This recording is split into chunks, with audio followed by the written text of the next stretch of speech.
Goodness. Oh my goodness, it's the internet. Hi, Internet. Oh god, everybody act Oh, natural. how do you do this? How do you Oh god. Internet? What? Yeah, How do you how does internet? one internet? How do You I don't know what Internet I don't know what to .com? do with my hands. Uh, Hello, everybody, and welcome to tonight's episode of Decisions and Dragons. Uh, Sincere apologies to everyone for the multiple weeks off. New meds are wonderful in that they take forever for them to actually work. But after some time and a vacation, I feel a little bit more human again. So huge hugs and thanks to my party for their patience and their love. I love you guys. You're irreplaceable in my life. This is for you. This creepy eye in the heart is for you. Also, huge thanks to you guys out on the interwebs for being patient as well. I realize it was really not much communication on, on what was going on, I'm but sorry. it's all good. We love you Yeah, that's my guys. bad. No, it's all good. Hi everybody. As you can see, for anybody who is new to this D&D actual play live stream, we have a fun little arrangement with the guys over at Monument Studios. Giving a quick shout out over to them for their gigabytes worth of Hollywood quality music that I use and we all use and listen to while we play D&D. So definitely go check them out. If you use the code NerdHouse15 at checkout, you get 15% off of your order, which is fantastic. Um, the guys over there are super talented and the nicest people ever, so definitely go give them some love. Another quick shout out to Sirenscape. Sirenscape is the online soundboard tool that I use as a DM. So it has sound sets for all your official D&D, WotC, Pathfinder, Cyberpunk, Settlers of Catan needs you could ever need it for. That's a weird sentence, but you get the idea. Definitely check them out as well. If you subscribe, where did Rhodes go? I assume she's Oh, having a Ash things. conversation. That's Yeah. I saw a 1 minute fair. Got it. finger go up there. Gotta love Jesus. But definitely check them out. They're fantastic. I've been using them for years. I'm a big ambient music and sound fan, so they're fantastic. Go check them out. Another quick shout out to Foundry Virtual Tabletop. It is a program that allows you to play whatever tabletop RPG you want to do across the internet, like we are. It's definitely adaptable to whatever system you could need it for. We use it for 5th edition, but you can use it for Vampire the Masquerade, Burning Wheel, Mouse Guard, you name it, you can do it. And there's a bunch of different modules you can install to customize your system however you like. So check them out. And lastly, shout out to Hero Forge for being my go-to for needing tokens for stuff that's not a thing. So I can quickly throw together some monsters. Not that you guys are going to see any of those tonight. But yeah, so I believe that's all the I actually typical have, announcements. not to pile on the shout out train, I have one more shout out that I think has been criminally underappreciated. And that is the people who answer the question, oh, what's his name? And that's fantasynamegenerator.com. Oh yes, yeah. I actually saw I something walk the other up day. to the bar. Oh, what's the bartender's name? God. Shit. I actually saw something the other day on D&D Beyond. They are partnered with fantasy name generators now. So when you Really? are, That's when you have a awesome. character and you need to pick a name, it says names You can by just fantasy click name it. generators. Yeah. They also So- have them like displayed right below too, so they have a selection, and then you can rotate that. It's really nice. Yes, Yeah. huge. Anytime I need a character name, a place name, a thing name, anything name, it's fantasynamegenerator.com. Absolutely. It's definitely way better than just looking around the room and calling someone a water bottle lighter Oh, face. that's like Ring Yes. Light Jim. I mean, it works. Sam, But don't make can't that name face. this- Don't make it dirty. But when last we left our intrepid heroes,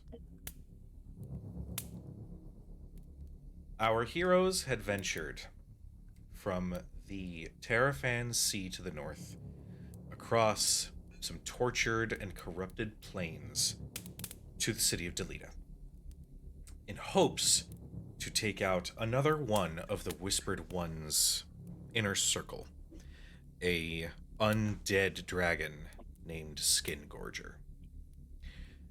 As they ventured southward, managing to find a decent enough campsite to elude this dragon's hunt for the evening, they managed to find their way inside the city walls. Venturing quickly through the sewers, after a little bit of finagling to make sure Coco could fit through the sewer opening, and after a little bit of confusion with the bag of holding, the party managed to find their way to the Magpie, Arsinoe's family's tavern, where for the first time, truly since these adventurers started gathering, they experienced a brief moment of peace, as every member of the family sort of gravitated to one of these adventurers, and a wild and fun time was had. God damn it, Court. That thick and ain't fitting. Unfortunately, it seemed that the party had been spotted by a large, lumbering, undead ogre who, along with 4 other of the undead horde, had been scouring the streets looking for the mysterious, large, tall figure, presumably Renolphus. One of these soldiers entered the tavern as Chio and Renolphus left the tavern. Renolphus stayed in the stable by Coco. I believe you had covered Coco with the tarp to make it, Coco look disguised in some way. Is that correct? You were. I think we were hiding behind the tarp. Yes. We're hiding. We're hiding in one of the feeding stalls. Yes. Chio, because she's a goddamn ninja, climbed up to the roof to survey those who were still on the outskirts of the property. Malice, who is frozen for me, in Yeah, the she's best frozen for pause me too. face. Yep. No, that's fine. We'll see. We're gonna see what's going on with that.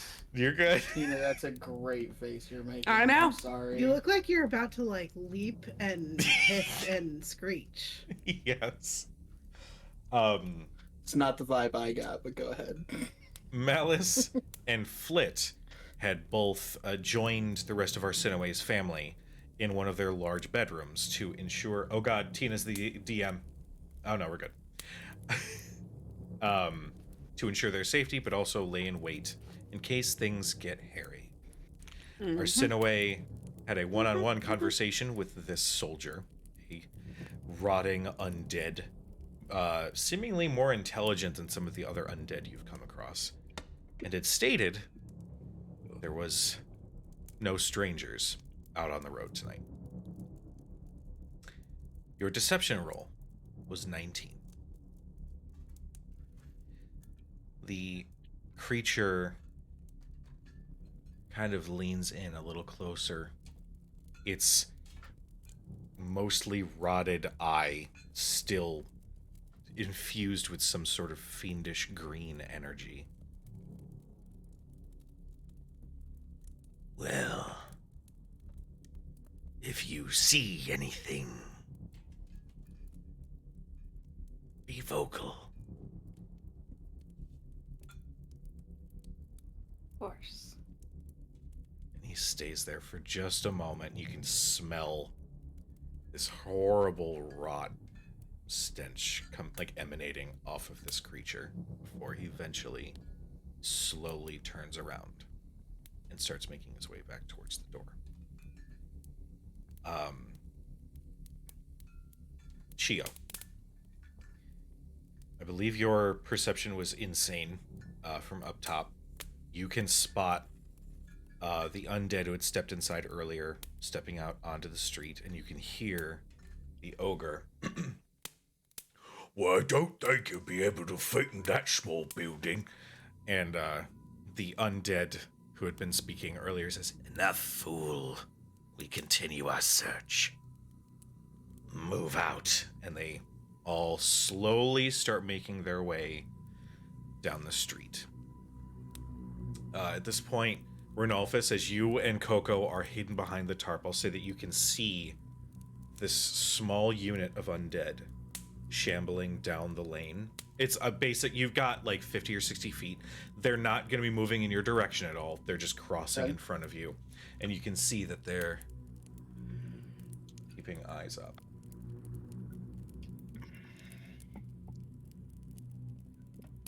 Moment passes. Another moment passes.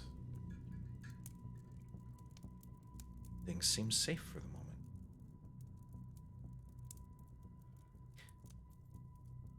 Chio, what is your passive perception? 21. The air is tense, as it's almost like everyone's unsure of whether they can fully relax.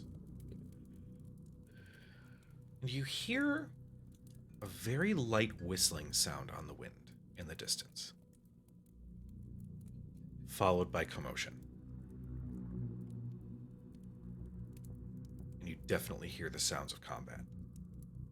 And this is down the street around the corner. You can hear the ogre sort of roar before his voice cuts out. So, how far apart are the buildings? The small unit had moved maybe 80 to 100 feet down the street before turning left. And that after that turn, it was maybe 30 seconds or so before you can hear this on the wind. So could one feasibly jump from building to building? Like, are they really spread apart, or are they like super tight? In this area, This the area. buildings are rather close to each other. So if you wanted to be Daredevil / Batman / Spider-Man / any other superhero, with a high enough acrobatics check or your flight, absolutely. Oh yeah, they can fly. That makes life so much easier. Oh yeah, I ridiculous. forgot I can fly. Duh. Wait, did I use that recently? Sorry, let me check. I don't think so. I think you climbed the building. Yeah, I climbed the. Okay, no, we must have had a long rest since then. Yeah. I don't remember which day that was. Yeah, fuck it. I will just unfurl my spectral wings, and I'm gonna try to like stay really close to the buildings. Like I'm not trying to go high and attract any attention, but I do want to stealthily fly in that direction and see what's going on. Okay. Make me a perception check as I fight to get my windows set up right. 14. Okay. You fly over and land on one of the building edges, and you can see that you are overlooking what was at one point like a small like river that was like flowing through. Nothing major by any means, but you can see the bridge that connects to the other side.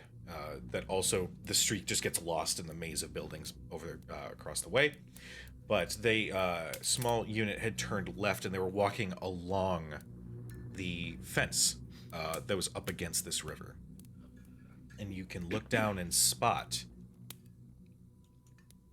the 4 sort of standard humanoid undead all spread out across the ground, unmoving. And the ogre seated, sort of head slouched forward and expression blank, also unmoving.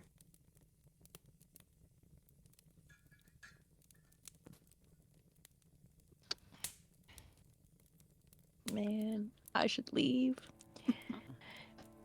but she's really curious. Yeah, I'm gonna fly down. Again, I don't want to get close to them yet, but I do want to get ground level to get better sight and see if I can. Like, I know I heard the sounds of combat, but does it just seem more like they fought each other? They encountered someone? Like, I'm trying to look for footprints and things like that. Make me an investigation check.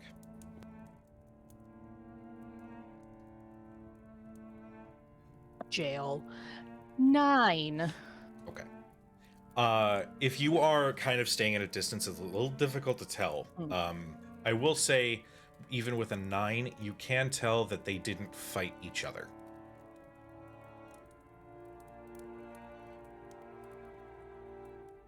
And, okay. I'm stupid. I'm gonna get closer, particularly to the big guy. Okay. And I don't even know if she would know this, but like I'm trying to determine, is it dead now? Is it just temporarily deactivated? I don't know. Okay.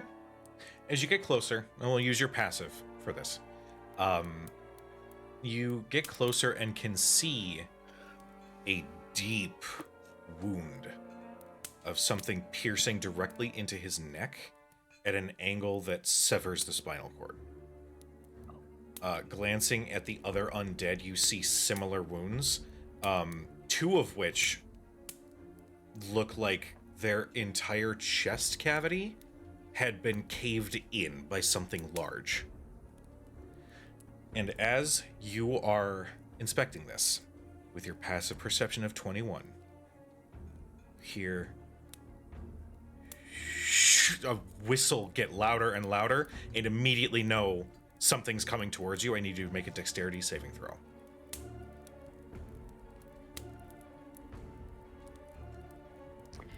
15. 15. You immediately duck and roll as a shuriken, a large bladed star, surges directly overhead, and you narrowly move under it as it skids and collides with the ground. And immediately, as soon as you ready yourself, a figure runs up to you, sword out, and you can hear behind you before Chio. And the figure in front of you and the figure who somehow showed up behind you clarify. The one in front of you, sword out, is a small wolf-like figure, about your size, that you recognize as Hattori. Oh shit. What the hell are you doing here? Oh shit! Hattori, it's Chio! Yeah, I know, dumbass. You turn and see a large bear, basically like a werebear, brown fur with almost like a mohawk that just cascades down his back, wearing clothes that you would find familiar from Yoshino. He's got a huge kanabo, like in hand, still like ready to strike, as he's got a big old grin on his face. What? Hi. Hello. What are you two doing on this continent? Hattori speaks at this point. We were sent by another elder. They weren't quite confident enough that just sending you to investigate was satisfactory. We should get off of the road before they see this. Yes. And she's like, takes a deep breath. Just follow me. Make yourself somewhat inconspicuous. The wolf just pulls a hood up and Kanbei, the big bear, says, totally. Like starts strolling along with a kanabo, just sitting on his shoulder. And she'll get rid of her wings.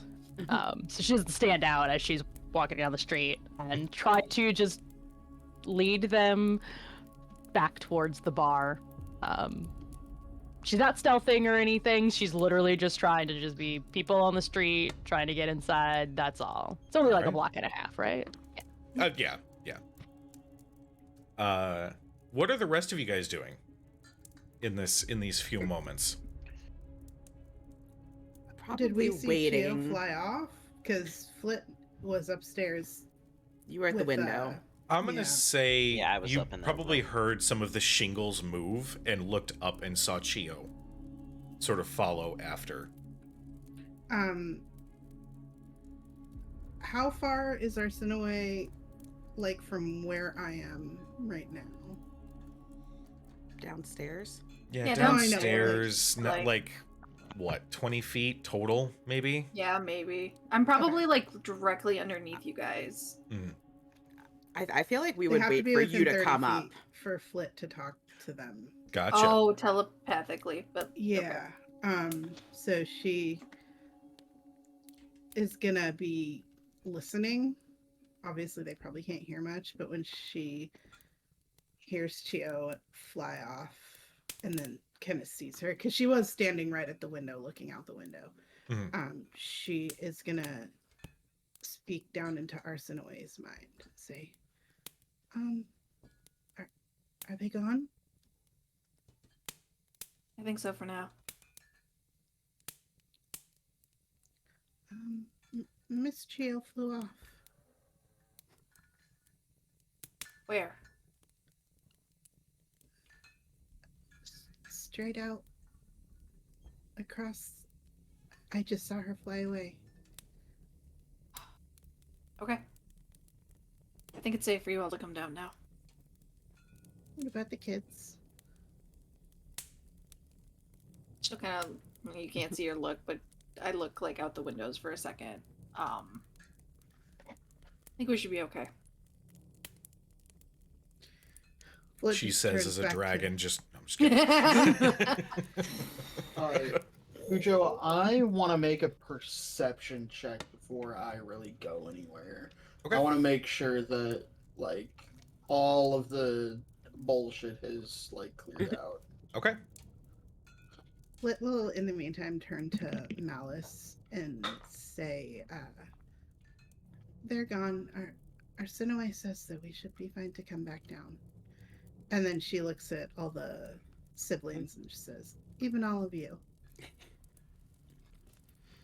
The She could stop them. She'll just open the door. the family agrees. Some of the kids elect to stay up in the room, given that the whole thing was a little scary, maybe a little intense. But both parents end up heading downstairs. It's like when I let Max into the dog park, just take off his leash and open the gate.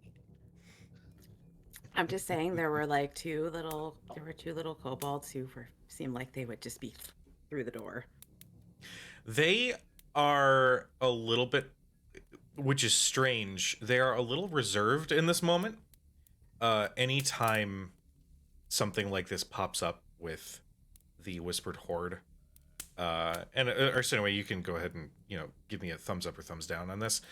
I kind of like the idea that the children specifically know, even when they move on, it's probably best to stay as out of sight as possible anyway.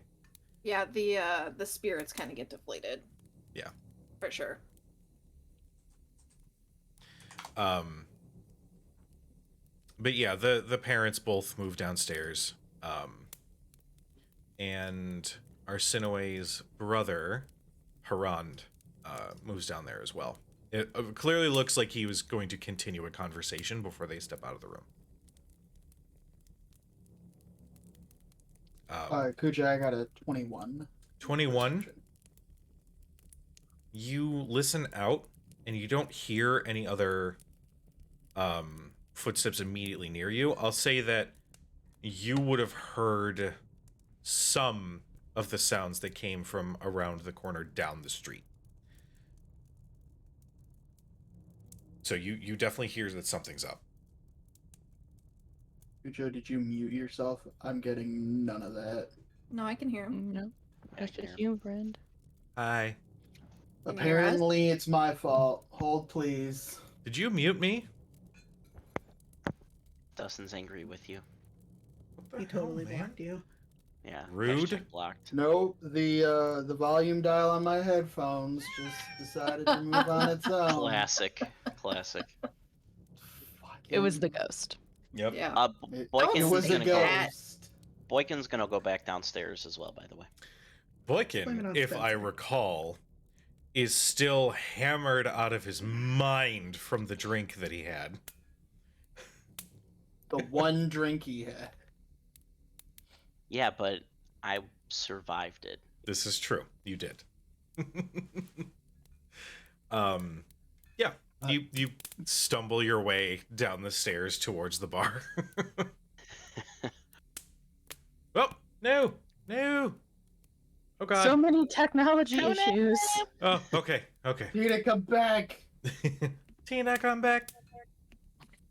I go up to the bar. I'm like, do you have like coffee or maybe some bread? I think a bread might do good here. Cathend hands the rest of the loaf of bread to Oh, you. oh, thank you. I just go to town on the bread. Look how it's a bread. As he hands that off, he looks to Arsinoe. You all right? Yeah. She bends down to help the regular up and casts a quick a couple of hit points Oh, thank you. into him. Like an older man. Let's say his name's Reggie or something. I don't know. Gotta love intense bread eating noises. You are correct, Starfish. I don't have the sound on Sirenscape for that. Brian, would you like to regale us with the sound? Yes, it's Now I'm That's- just picturing the Lorax with the butter going in the mouth, and it's just I- a giant loaf of just a loaf of French bread being like. I feel like it would be like a big loaf of French bread or maybe like a sourdough. Yeah. I don't know. I'm just spitballing at this point. A nice You sourdough. unhinging your Bigger jaw than for the him. sourdough? I feel like this part of town would have sourdough. It's like what they're known for. That's lore. Yes. That's lore. Canon now. Yeah, it's So canon. delete a sourdough. Yeah. Used to be the best sourdough in the world. Okay, I think we're good now. Cujo, what is it that I see or don't see? Okay. Sorry. Voice mod is being stupid. Also, the cable that connects to my Yeti is stupid too, because randomly, if I like touch it, voice mod will be like, "Oh, the input device is gone." It's dumb. Sounds Mine like does a that bad too. It's like cable. extremely sensitive. It's like it actually Yeah. sounds like that. Yeah, pretty much. Shout out to voice mod, by the way. Ugh. And Yeti, apparently. yeah. Oh.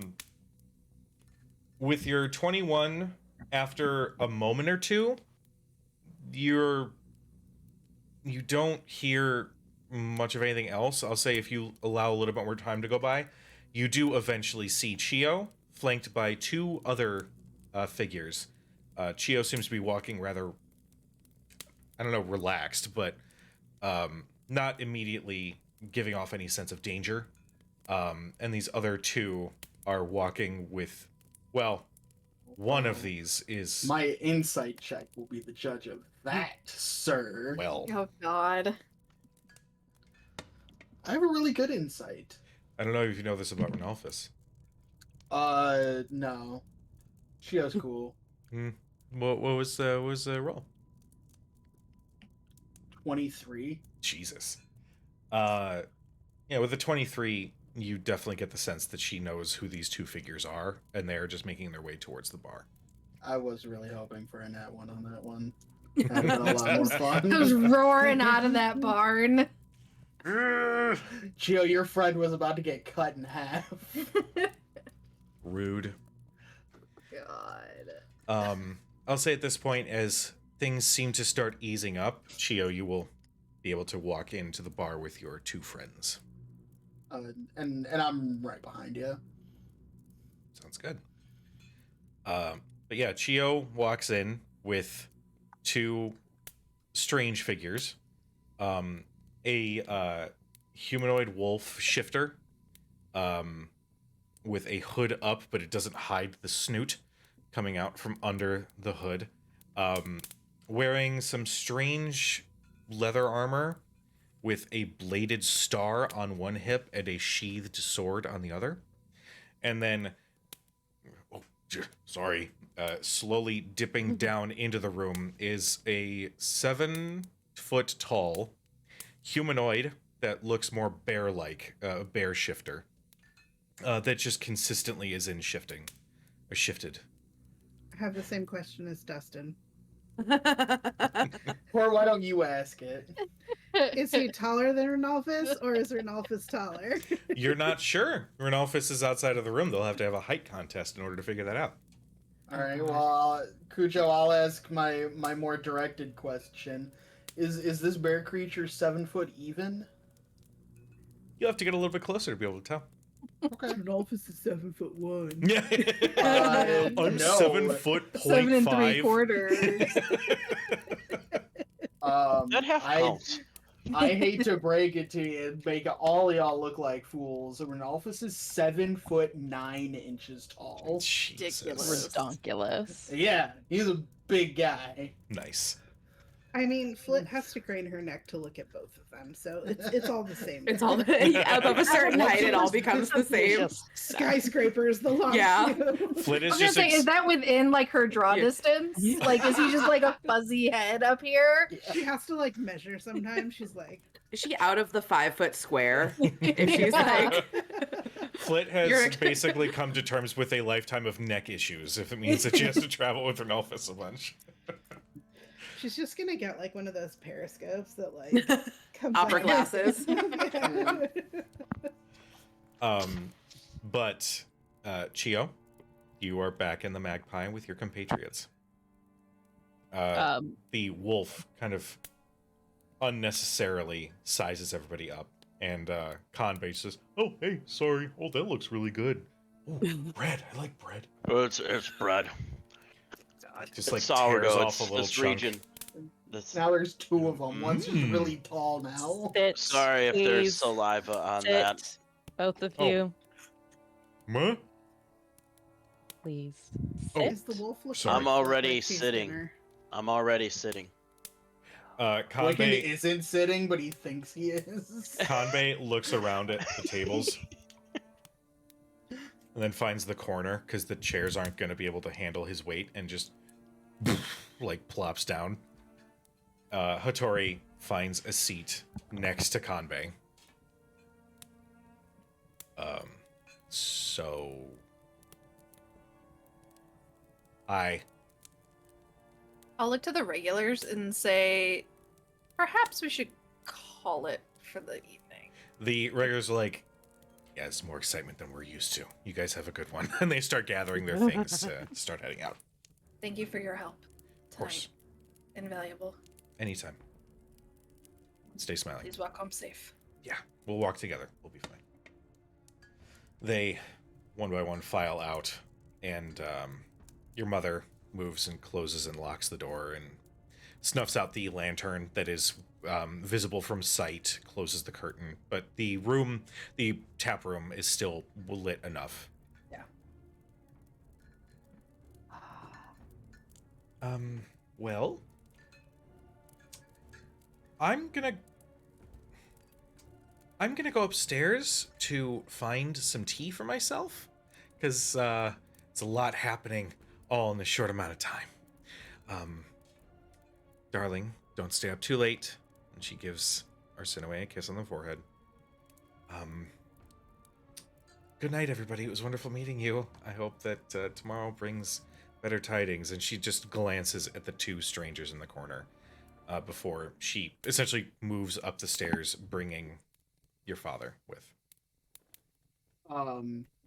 As I'm walking in the door behind this group of more new people, I hear that and just say, "Good night, ma'am." I wave the bread. So right now in the tap room, it is all of you guys with Harand, Arsinoe's brother, Conbay, and Hattori. I gestured to Ketha and Oh, thanks. I'm gonna. And he go to bed. Yeah, Yeah, I think it's about time anyway. And he creeps up the stairs. Oh, got a little quiet in here. Everybody's gone now. In this part of the world, strangers showing up unannounced is means for concern. Oh, yeah, I could see that being a problem for sure. Wait, is she talking about... Yes, she's talking about us. God damn it. Fuck them. You are. Representatives from Yoshino. Your compatriot... Well, I hope compatriot, Chio, is an acquaintance of ours. And Kanbei chimes in, she's one of our best friends. Hi, Chio. Yes. Hello. Anyway, we were dispatched to do some further research because the darkness that is corrupting this land is threatening the shores of Yoshino as well now. It is starting to spread. Happened? Ships were spotted on the ocean, a couple leagues out from the shores of Yoshino. Dead ships. No sails, relying purely on the current, but populated by undead. How recently? Well, we managed to get here within a month's time, but before we departed, I would put it at about a month and a half. Can I roll an insight check? Go ahead.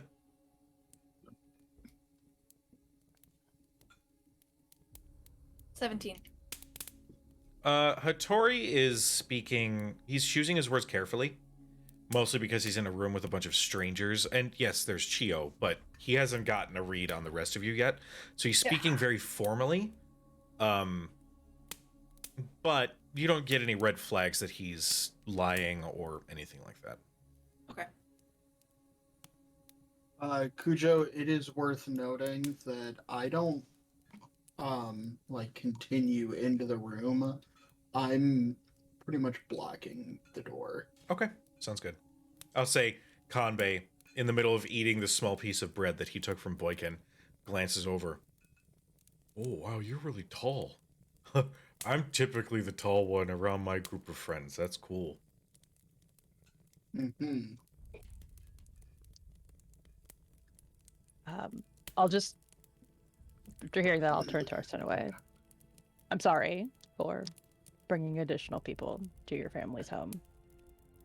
I wasn't expecting to find them when I went to investigate, but after the search party left, I suddenly heard fighting down the street and found just gestures. Hattori just sort of crosses his arms and stares while Kanbei's like, I can't be mad. And allies of yours are allies of ours.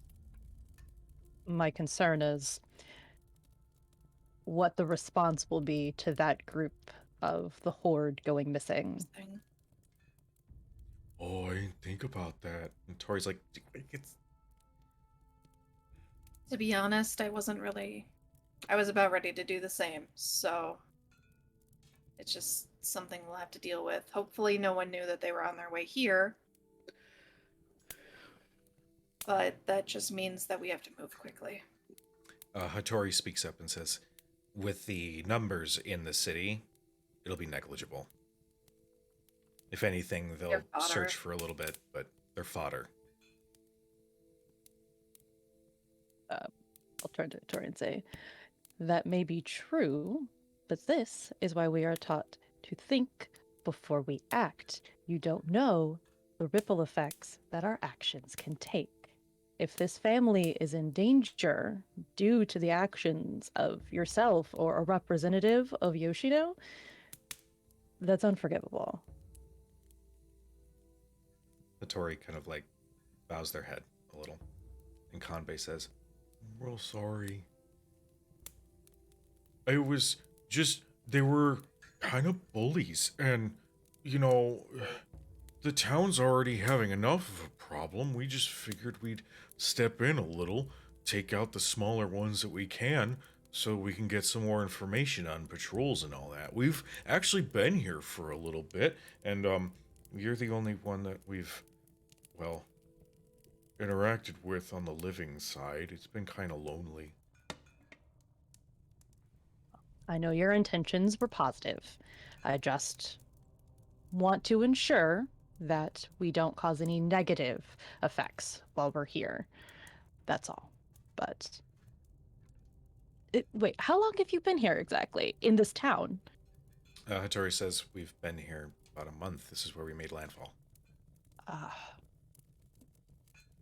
where have you been hiding? Amongst the town. The sewers are typically our main hangout, I guess if you want to call it, but we barely ever make it above ground unless there's something we want to research, like patrol movements or the dragon's movements. Okay. Do you know anything about the dragon's movements? Yes. It hunts purely out of necessity. The Whispered One recently ordered, as we've heard, that his generals stay as secure as possible. So the honor guard of the Horde is pretty much shored up in the castle, or whatever manor is at the side of the town.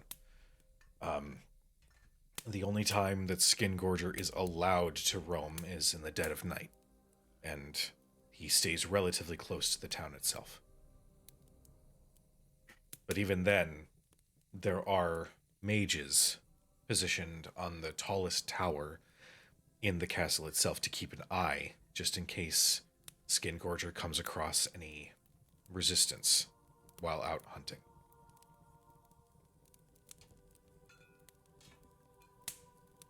Great. Well,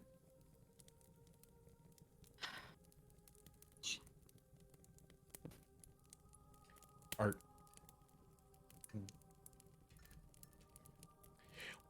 What have you been doing for the last however long since you left? In the act of investigating what is going on, it became apparent that in order to attempt to ensure the safety of Yoshino, I needed to, well, take action and not just try to report back. That general that you've been tracking is the next one that we're after. Next one. Meaning that you are claiming responsibility for the death of the first. We've struck a necessary first blow. So that makes sense. The troop movements leaving town. They're moving north to account for the loss of land. Which means that you're here to cause a ruckus and disrupt that plan. Remember the thinking before you act speech that you just gave us? that's why we haven't already stormed the castle. I'm just going to put this out there. Obviously, your operation is yours to command, Lady Chio. But your position here is the closest to Mundos Finem. If you take Skin Gorger out here, then whatever is inside the tower will make itself known and come and reclaim this land far easier than the north.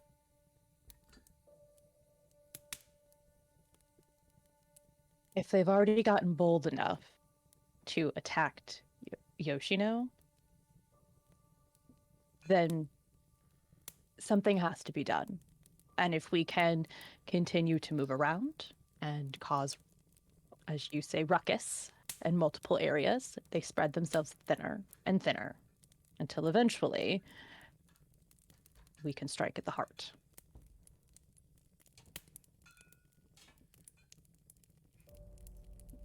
All right.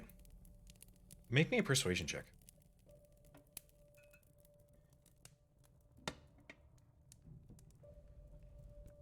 And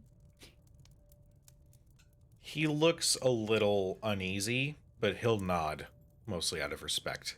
He's, chain of commands and all that. So, Kanbei says, does this mean we can, like, join you guys, or would you prefer us to go back into the sewers? And you see his brow furrows at that idea. I don't prefer anyone have to live in the sewers, but joining us is not a decision only I can make. This is a they run things by more of a democracy here than we do at home. Hattori says, why? Because everyone has free will. He just makes a face at that, but doesn't say anything else.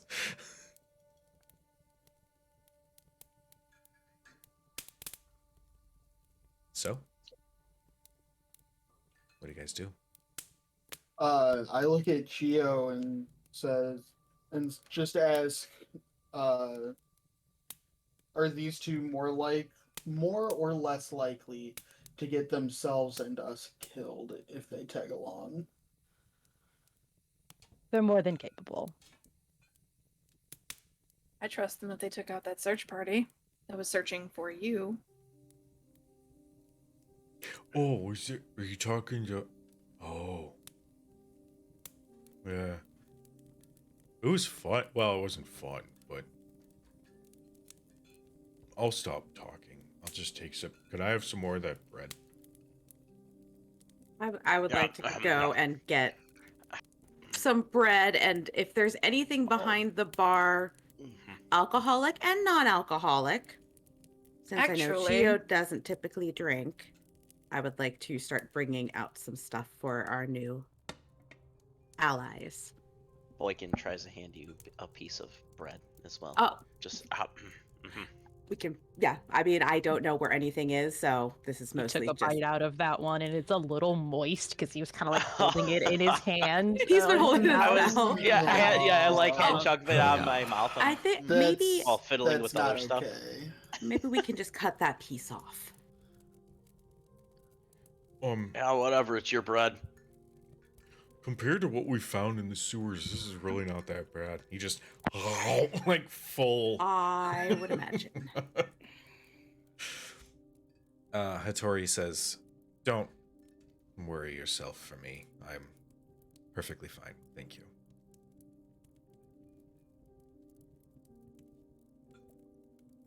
So what's the plan? What's the plan? Sooner rather than later is better. They're on edge. There's got to be more patrols, I would assume. More frequent patrols. Mm-hmm. How are we getting to where we're going? Yes, Boykin? Usually in this kind of predicament, do we know if there's an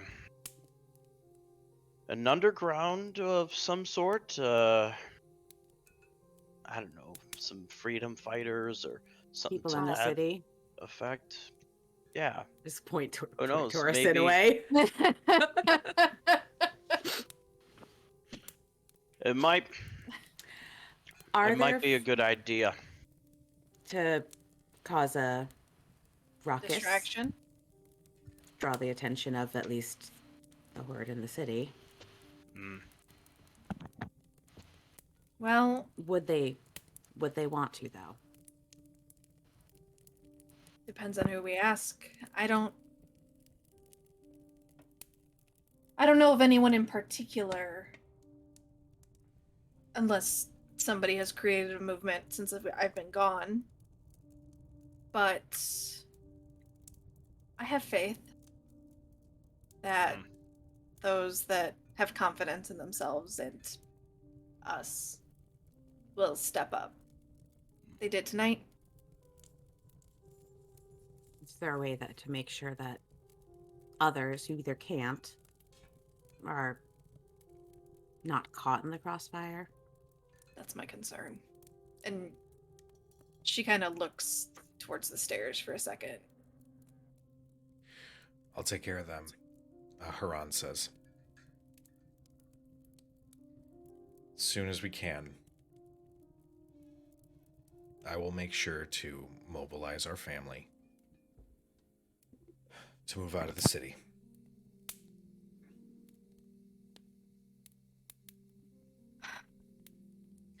That's a group hydrate from Steve's. Hi, Steve's. Shit, I don't have water. I just have this cherry coke, not a sponsor. For now. But if Um, they would like to be, I mean, Hey, if Coke. Coca-Cola wants to sponsor the stream, call also me. I will Dr. whore myself. Pepper, Ooh. 0 sugar. We're not sponsored, but No, But like, but it's still we're good. easy.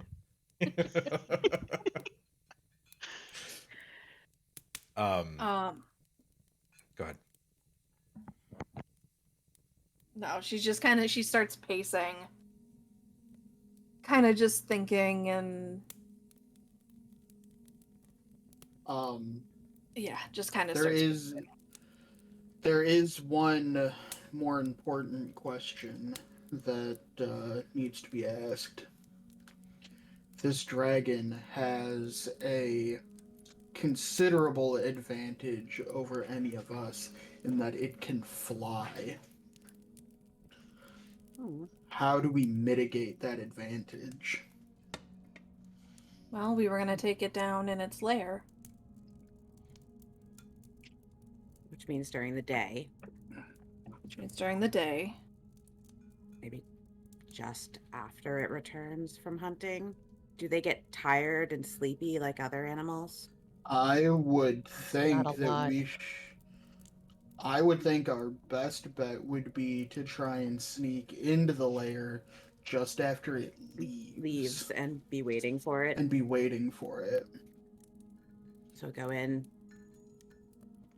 Because who would be crazy or stupid enough to attack the dragon in its own lair? Definitely us. Hmm. It's not a bad plan, but in order to get insider info on what sort of security it has, you'd need to nab one of those that works the inner castle patrol. Are they the skeleton things or are they actual townsfolk? Kind of a mixture of both lately. I've noticed that some of the citizens have been conscripted. I think we need to take a trip to the slums. We have a possible ally. Agreed. If I have a feeling if we're gonna find any extra help, it might be there. Did anybody say there was coffee here, or? I'll go make coffee. And by Oh. make coffee, I mean whatever looks like coffee, so it's probably kind of mud, but It's Don't just trust- mud water. Don't trust all these bottles. Hey, Malice, high or low? Oh God. Oh no. low. All right. For those in our chat, we have a new high or low mechanic. We have this fancy little D20 coin. For obvious reasons, D20 is high, or excuse me, 20 is high, 1 is low. Are you sure? You are fed I assumed you just kind of grab the first tankard that you see. It's the first tankard, the first clean looking tankard. I'm not gonna be gross. Okay. But the first cleanish looking tankard that I see. It's something that looks and vaguely smells like what coffee smells like. Much appreciated. You take a sip and make a constitution. No, I'm just kidding. It is coffee. And make a wisdom saving throw. It was either going to be coffee or coffee liqueur that the bar had stocked. I mean, yeah, I know. A little bit of the hair of the dog to bitch you, you know, that can help too. It still has caffeine, I think. But yeah, you are enjoying a cup of decently brewed coffee. Also, Steve's the Chunkin is in the stables. Just chilling in the corner, just watching. Picking chunkin. You guys are so mean to Coco. He's so pretty. Coco's man. gonna chop your head off with her face. I want a shirt Not if that we go says through the that. subway, great. Like a bad thing, just muscular, Yeah. obviously She's from all of that time robust. running. You It's know, it's chunk with like an O. You know, Yeah. it's way She's a more real hip. It's Renaissance it's a woman, you know? chonkin. Yeah. Renaissance woman. Chonk. What the fuck? Welcome to Decisions and Dragons.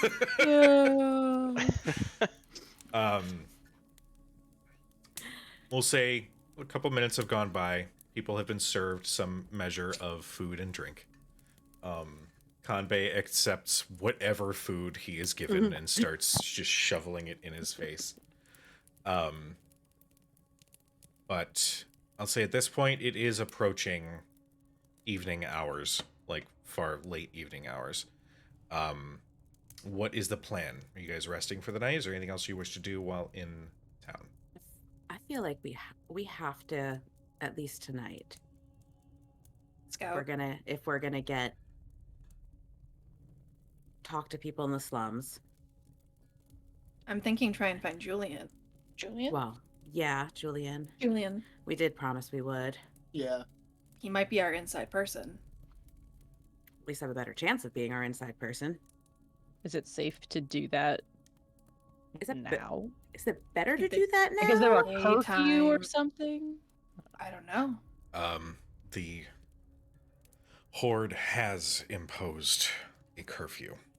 At this point, It'd be anybody best that's off on the with money. streets would be either conscripted or dealt with severely. That being said, you do have somebody who knows the streets well. And the slums, while are also subject to the same curfew, they may be a little bit more rebellious in that regard.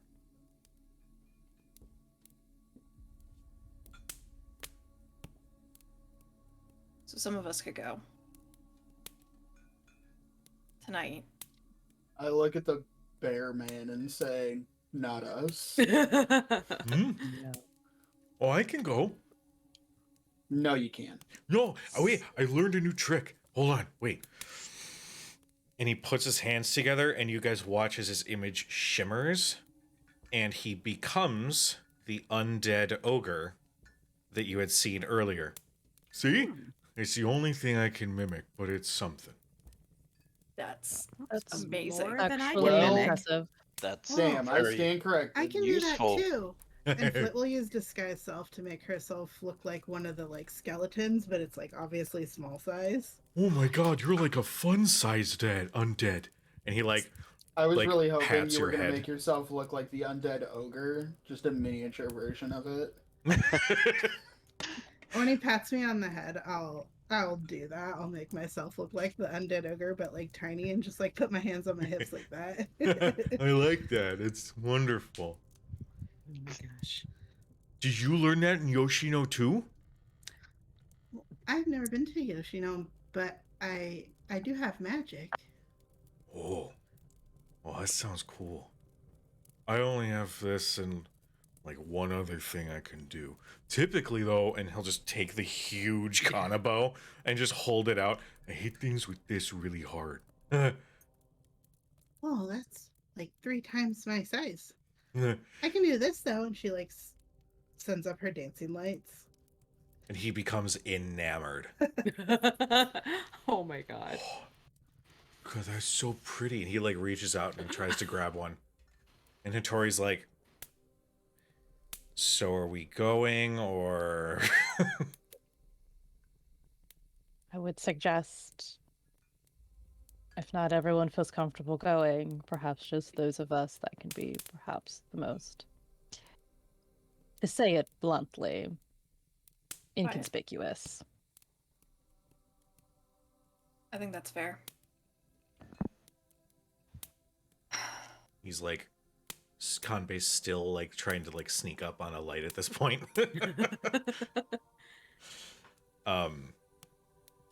Who wants to go investigate? I look at Hattori. Do you feel confident in navigating them? Well, yeah. Well, we may have to go underground for a little bit, but Sure. I know the way. I think perhaps I should stay behind. I'm not nearly as swift as you are, Chio. It's true. I'm not overly coordinated at the moment. Until Oh, I'm not coordinated ever. oh, you're much more coordinated than my. He kind of looks like he's like my short self. His large head, which now looks like just gross undead, just leans forward and oh, here, I actually have a little thing I like to make that helps with the hangover. And he pulls out this teeny little vial that's like a mixture of leaves and some powders and whatnot, but it's a little liquid thing. You drink this down as fast as you can, and it'll sober you right up. Oh, it can't be worse than what I just drank. So, well, random person I just met, bottoms up. Oh, make me a Constitution saving throw with advantage, please. Oh my god.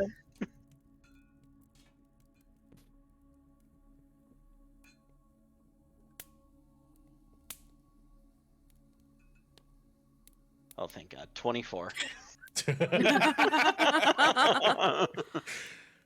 Well, the initial taste is tea leaves. You literally just ingested full tea leaves and a little bit of water with it. So the taste is nothing to be desired. It is bitter and abrasive, but within a few moments, you find that the drunken, the alcohol that's been coursing through your system eases a little bit. And you're a little buzzed, but you're not hammered like you were just a moment ago. I'm feeling good. Right? I'm still feeling. Oh, that's real sour. I was thinking Little about gritty? putting a little bit of sugar in there, but Hattori says it negates the other stuff in there, so. Well, it seems to have worked, so I guess I would not put sugar in there either. But thank you very much. Was it a flask, was it? It was like a little vial. Oh, okay. I hand the empty vial back. Thanks. I can make another one if you need it. Yeah, please. Oh, yes, please do so. I don't need it Okay. right now. I'm starting to. I'm still processing all the different liquids I've consumed in the last short period of time here, Got it. and I just gotta do me for a minute here. Yeah, All right. I'm just gonna keep eating this bread. Here, have some more. Have some more bread. I'll never turn down carbs, and he just like shoves more in his Oh my mouth. gosh. I know. Oh. I Oh feel my him. god. I mean, I same. feel it. Yeah. Hattori says, if all of you do wish to go, there are some things that I can do to help with the smoother travel if you are not as confident in your stealth. I would like to see the rest of the city. See the status of everything. See if we can make some friends. It'll be easier for you all to talk to anybody if I'm around, I think. That's true.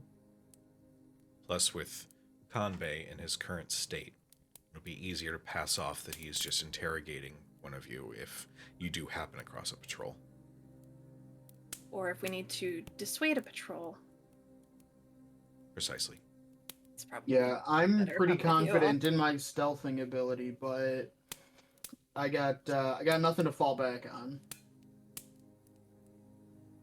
Yeah, I'm also not good at being sneaky with all this armor on. Hattori touches his forehead for a moment and then puts his hand to the ground, and there's this little, like this, the dust on the floor around all of you rises for a moment before slowly settling as he casts Pass Without a Trace. Yay. Your armor's So noise won't be a quiet. problem. Thank you very much. Just step lightly. Feel confident-ish that we can get there without issue. How far are we going? How far are the slums from where we are now? If we take the sewers, it'll be about half an hour, 45 minutes or so. The streets, maybe about 20, 25 minutes, but I wouldn't trust the streets at this time of night. No. Sewers this. Fantastic. Shall we? I'll grab my shield. Lead the Uh, way. I got pee pee poo poo. Is Coco staying here? Yes. Coco's gonna Coming stay with. here. Okay. Coco's gonna stay. Okay. Best, we'd have best to find a decision I very ever made. Else we'd have to find a very Every specific week. subway grate. I gotta throw it in there every week. Come on. Well, yeah. Vittori pulls up the hood once more, and one by one you all start to leave. Harand grabs Arsene away for a moment. I'm sure Mom and Dad are still up. I'm going to do what I can to make sure everybody is packed so that we can move in the morning. Or as soon as possible. If we need to delay, we can delay, but I have some things I want to do to prep everybody. I can't give everyone help, but I'm hoping that a little bit of faith will get us there. So maybe not the morning, but definitely when everyone is out. Definitely daytime. But I have some plans to prep everyone. So I can Including stay and help some of if you. you want to get them out faster. I'm not very stealthy. It's probably better that I don't go anyway. I leave that up to you. I mean, I'm still gonna have to finish that conversation, but But you can change what you look like. but I think your talents are going to help us. I agree.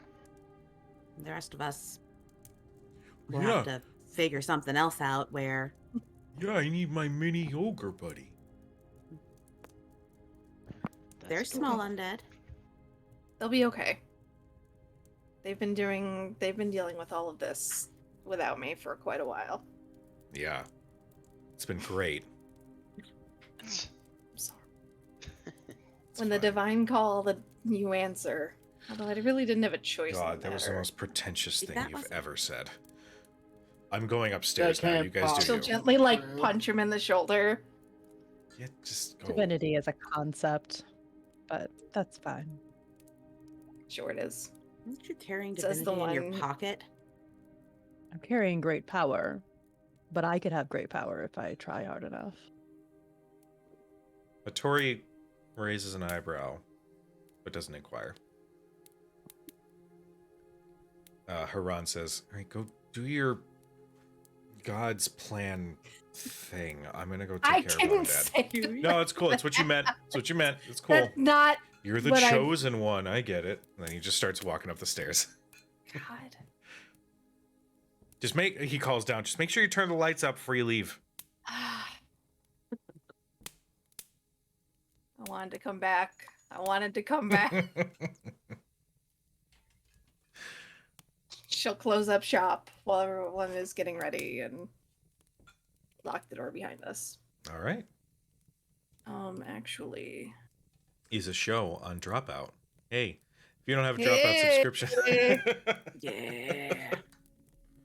You. Are we Or just gonna end up something. with an episode where we just list all of the things that we like and hope that someone sponsors us? yeah, pretty much. Is that not how it works?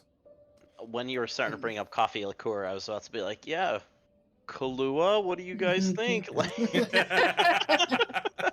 Kahlua, hit us up. No, I don't yeah, think I can- Kahlua, hit us up. Oh god. No. No. Terrible. Please stop. Yeah. No. No. Nope. Just went back in Nope. time. Just went back in time.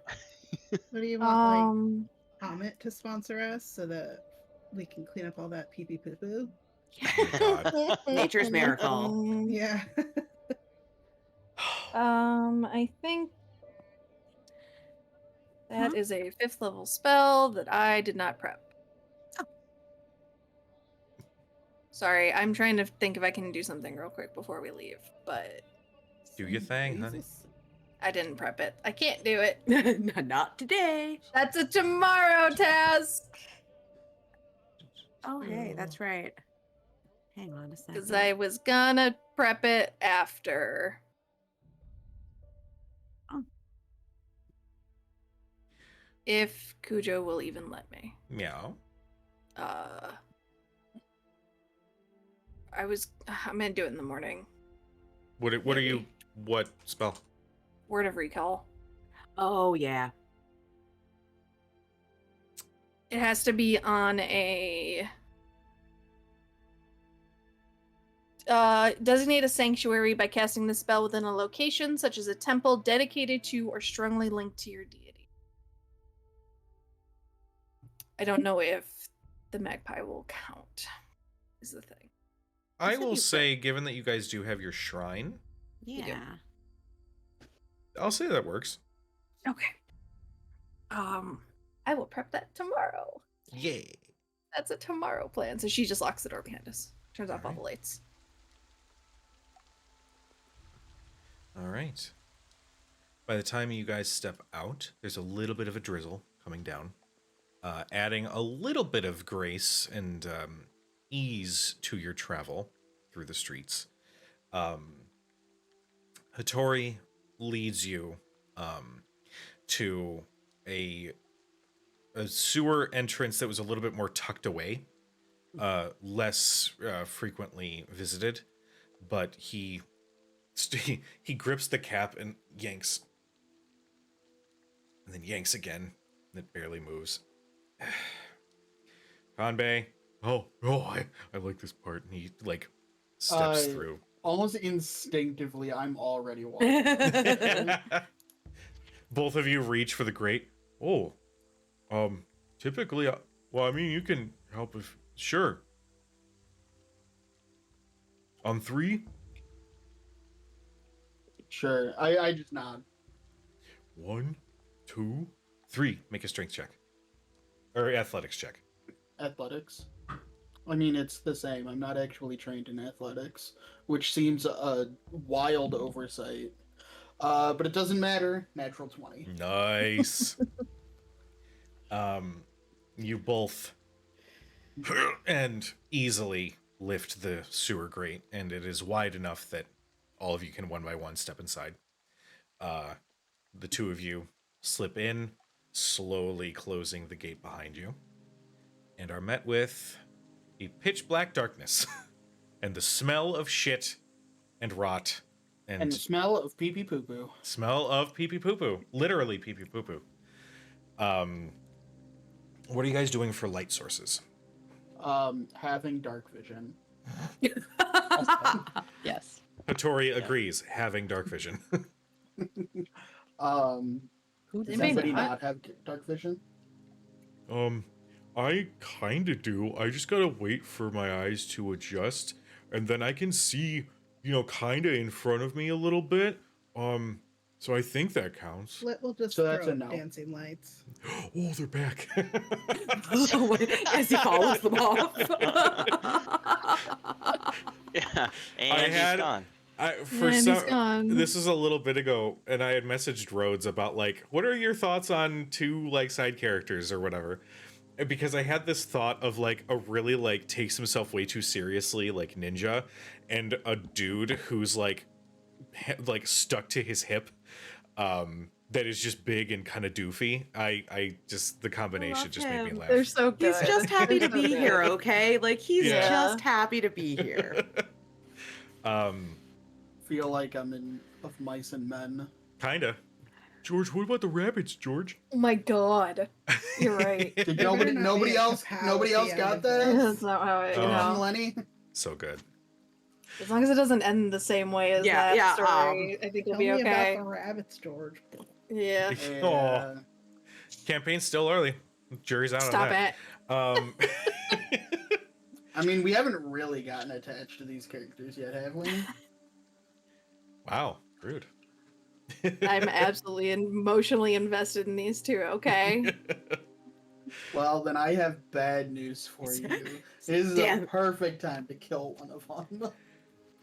You guys continue your travel Mhm. through the lightly moving stream of refuse and waste, with the dancing lights, floating through the air. Periodically, Kanbei will still try to reach out and touch one, and his finger will pass through the orb. It feels kind of tingly. About half an hour in, you hear Hattori go, "Yellow lights, stop moving." As you guys are basically going through this maze of an underground, you're coming up on one of another entryway grades back up to street level. And everyone make a stealth check for me. Make sure you This is add with the 10. pass. Yes, pass without trace is still active. Would I still take disadvantage? You would. You then would, you'd but you're add still 10. adding 10 to your roll. Nice. I'm gonna guidance myself also. Okay. 19. Oh God, same. Okay. Forgot I can do that. Chio. 36. I It's a love it. natural 20. Damn. Fucking God damn it. Renalphus. Can you auto fail a skill check? Like, critically fail a skill check? Because it's still That's not good. 17, Okay. but it was a natural 1. You have a plus. Jesus, criminy. 6. Okay. I have a +6 stealth. Okay. Ah. Arsenio got a 19, right? 19. Flit. 32. Damn. Damn. Malice. Natural 20, so 30. Jesus Christ. That two? You I rolled a guys. 19. I have a +1, +10, and then I gave myself guidance, so +2 more. With the combination of the sounds that are already sort of ambient in the sewers with the light rain coming down outside, you feel confident, just stop moving and hugging to the darkness, that you are unable to be seen. You can hear the echoes of a conversation from the street level. You hear, "Listen, I don't have any information on it, but I will make sure that it is handled as soon as possible. You may inform Skin Gorger and the Whispered One, if you so choose, that it will be my top priority to sort out where these attacks are coming from." You can hear a voice similar to some of the undead say, "Be sure that you do. I'm sure your position will be easily replaced. After all, you're the one that the people turn to. Is that not true?" "Yes. I understand. Just give me some time to sort it out, and I will give you your pound of flesh with time." "Wonderful. Have a wonderful night, Mayor." And you can hear the sounds of footsteps before you hear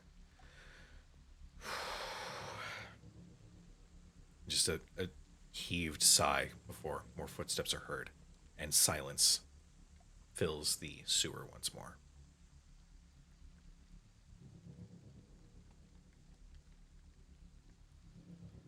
A couple moments go by, and Hattori looks to Flit again and gives a thumbs up. "I think we're in the clear." She'll throw up the lights again. Every time you cast it, you get some sort of audible response from Kanbei. Aw. Did he say mayor? He did. Do you know who they're speaking of, Arsenoe? Is there a mayor in this city? Was there a mayor? Or Sunway would know. Sam doesn't know. Senway would know though. You are correct. Arsenoe would know, and the Cujo, the DM, is scrambling to find his notes because he totally knows. I will come up with a name for you, Mayor Using fantasy name generator. Wireless Cat- charger face. Petra Goldfish. Yeah. That's actually not a bad name. It's actually not an awful name. It sounds like a gnome name. Yeah. Yeah. Mason Reese is the name of the mayor. He is a halfling.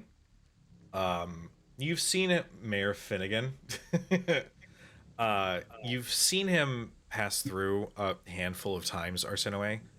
Mostly just walking the streets. He'll be flanked by some citizens as his personal guard, but never really accompanied by any of the horde.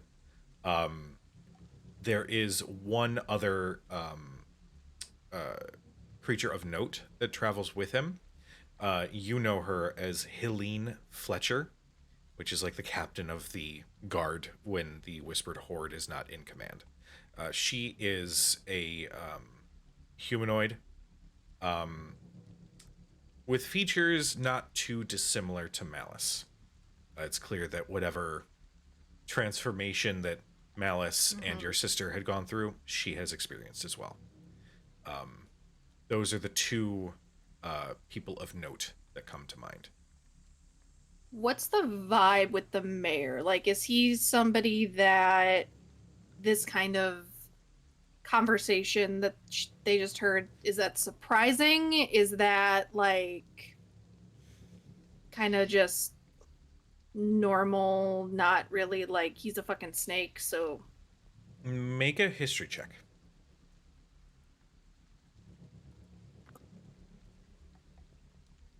No.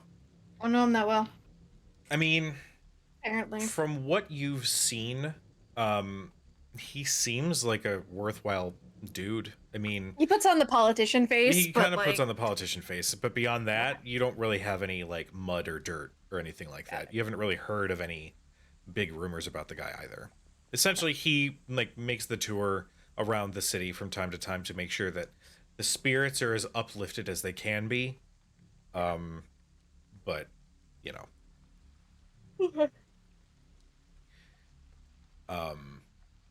You all continue forward until eventually you do come to another grate that Hattori says, "This is the one. When we climb through, we'll get right into the slums." And this, I'm going to say, is we're going to take our quick break so people can get water, do their thing. Everybody in chat, stick around for a couple minutes. We've got our little ad for Monument Studios. Check out their stuff. But give us a couple minutes. We're going to go refresh, and we'll be back here in 5 minutes or so. So, yeah, see you guys in a second.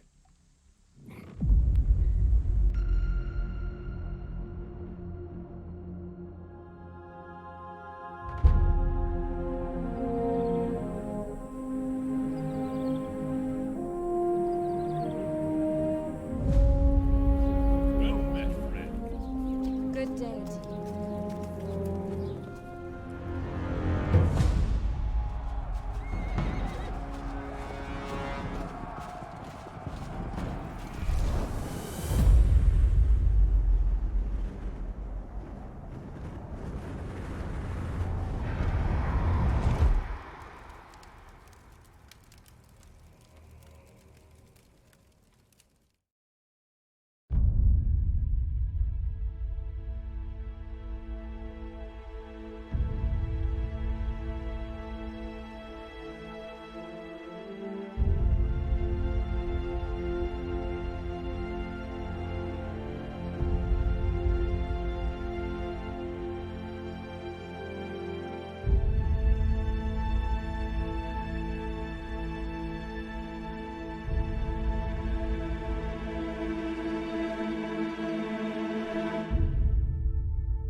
Hello, Internet. We return.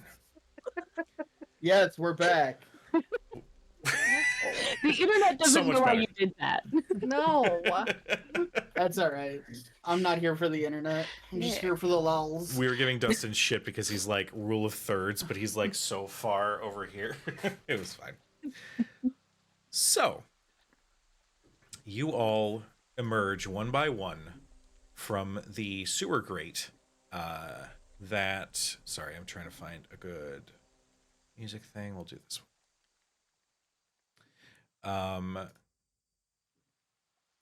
You emerge out onto the streets, and you can see that the buildings around you look much more damaged than the ones near the Magpie. These slums essentially it's just the part of the city that was damaged so much that very little was even done to reclaim it. So there's still some pieces of debris. There's bits of stone from some of the nearby buildings that just sort of litter the ground, making it a little difficult, at least in your current location, to move through. But you can spot around you, down a few directions, you can see some lantern light coming from inside some of these mostly destroyed buildings. You see some tents, you see some tarps that have been set to cover some of the openings, to make some sort of homes. But you can also spot that there are some just sleeping under some of the rocks and whatnot. So as you all emerge, make me one more stealth check, everybody. How wide are the streets when we get up into this area? When you were at the Magpie, they were maybe 10, 15 feet wide. Here, it's like the size changes depending on which direction you This go. is more. Okay. It's erratic and I mean, this is somewhat cobbled together, somewhat Yes. destroyed. Okay. Yeah. Before we came out of the sewers, I want to pre-cast Detect Evil and Good, okay. which gives me a 30-foot radius to detect undead. Awesome. Sounds good. It concentration lasts 10 minutes. Okay. So I want to kick that up. And I'll know if there's something within that radius that pings. And this is mostly for if we're going around these kind of tight corners and there's stuff we can't see behind. Sure. I can know where their location is to sort of help. Sure. Hopefully us avoid That works. whatever's laying about. Make me a quick perception check. I'll say that this roll is going to happen before the stealth to climb out. Okay. Perception 11. With an 11, you close your eyes and you sort of perceive through the ability, and you don't detect anything immediately within that radius. Okay. But then everybody starts stepping out. What was everybody's stealth? 21. Okay. 28. Okay. 27. Okay. 30. Okay. 20.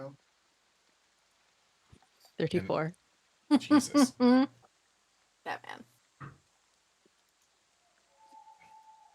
Hattori got a 37. Oh. Batman. And Kanbei got a 24. You guys managed to sneak out without causing a single noise from the grate itself. Quite a feat, given that it's a little rusted, but you climb out and are amongst the slums. Right now, you can spot just passively a handful of people within eyesight that are cuddled up under some of the debris, or one maybe is like milling about back and forth. But no sign of any horde at this time.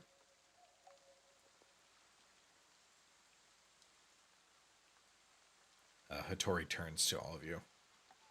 Well, here we are.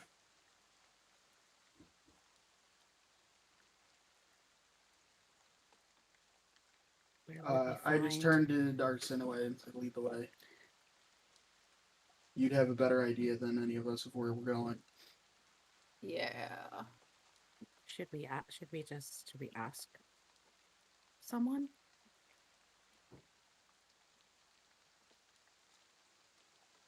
Are these the type of people you talk to, or are these not the type of people we talk to?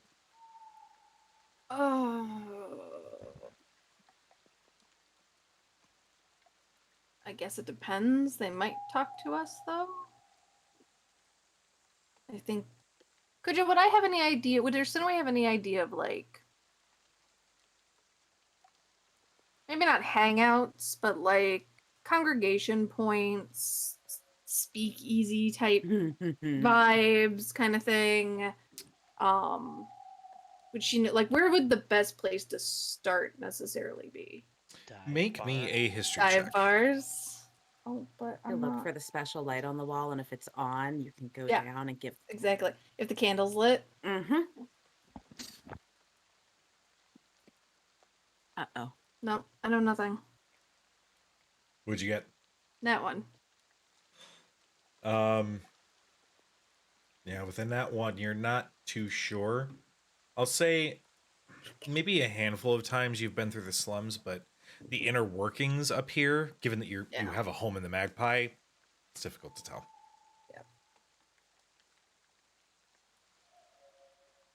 We can just kind of keep to the shadows, see if we can find anything open, anybody around. Okay. Even keep an eye on the passing guards, see if we can find humanoids within, actually living people within their ranks. I can probably tell if they're not living, at least if they're around us, but Maybe try and separate them.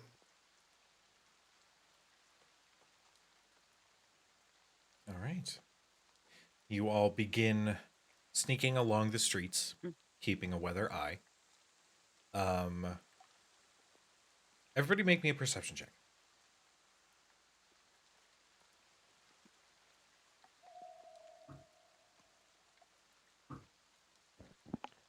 Couldn't have rolled that earlier. 11. Okay. 21. 18. 18. Flit, what did you get? 4. 4. She's not wise. She's good at magic, though. There's lots of ways to do magic. 24. Okay. And Renolphus, what did you get? 15 or 24 if it relies on my heightened sense of smell or Okay. hearing. You guys, as you're moving through, Malice, you get a ping. And you can hear the sounds of conversation coming from around the corner. And you can detect 2 or 3 evil creatures with 1 good creature. The conversation is something along the lines that the members of the Horde that are patrolling through are harrying what looks to be a younger boy, maybe 15 years old. As you kind of peek around the corner, you can see he's wearing rags. He's got a headband sort of pulled over one eye, and his longish brown hair is just sort of a mess. But he's speaking to the undead before him. I was just on my way home, sir. I'm not trying to make any trouble. And the undead just holds a dagger up. I wonder how long it'll take for you to bleed out if I get you right here. And the boy just slowly backs up against the wall of a destroyed building with nobody inside. What do you guys do? Well, as soon as I pick up that there's around the corner, I will alert whomever I'm next to. Just 3, you said? Mm-hmm.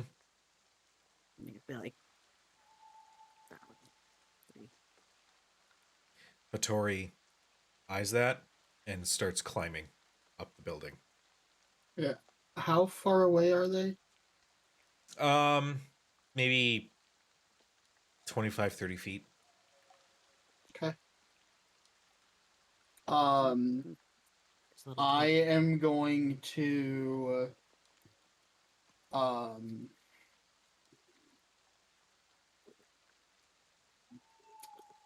I am going to ready my glaive, and I am just going to look to the group in a classic put me in, coach kind of expression, like you someone else say go, and by the time anyone else can act, one of them will already be dead. How far away are they? You said 25 to 30 feet? Yeah, yeah. How close to each other are they? Um, they're all within 5 feet of each other. Can I get a 30-foot cube around them without getting the young boy in it? Yes. Cast Hypnotic Pattern. Okay. In a 30-foot cube around the three of them. Okay. I'm gonna take that as my go. I will let that resolve first. Yeah. Yeah, honestly. And once it that's- resolves, I will go for the boy. Because if I can incapacitate them, you guys can Kill just... him? Jeez, that's crazy. Yeah, no, you know what? You got to get him early. It's a wisdom save, Cujo. Okay. What is your DC? 17. Okay. Well, I rolled a 4, a 6, and a 7. Woo. Sweet. So, describe your hypnotic pattern. It's a lot of rainbowy flashing lights, as if to the tune of Sandstorm. Yeah, that's right. And It's everyone. they are now It's charmed for super the duration, off-brand, and the charmed but- creature is incapacitated and has a speed of 0. So, in Flit language, knowing Renalphus likes to pounce on things, that's a go, Captain. Yeah. So if they're incapacitated, I'm going to get these attacks with advantage, right? Yep. And if you Okay. hit, they, I believe, count as crit, right? They're incapacitated. Let me confirm. I don't think so. No. I think that's only That's, paralyzed. Oh, Yeah, got it. incapacitated is just that they can't take actions or reactions. You don't get advantage. You're I'm sorry. thinking unconscious. Got it. I always mix them all up. Yeah. I have to have the list next to me. Yeah, Wait, just so as, I don't get advantage? If they're You'll get incapacitated? advantage. I'm going to give you advantage because We're also they're doing like a, standing and It's a drooling. surprise attack. it's a too. surprise attack too. That's Yeah. true. Yeah. They're charmed. It's not just on this round. It's for a minute. Okay. So That's- it says they're incapacitated.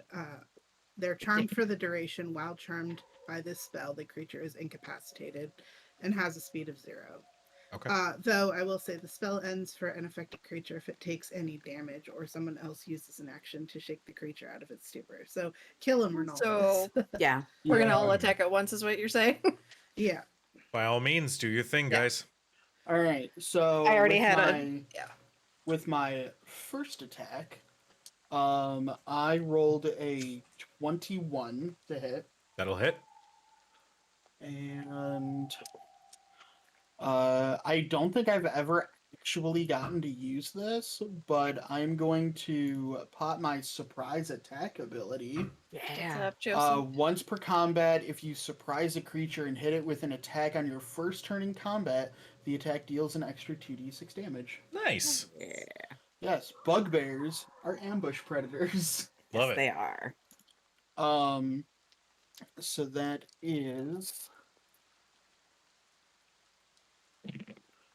with, oh my god.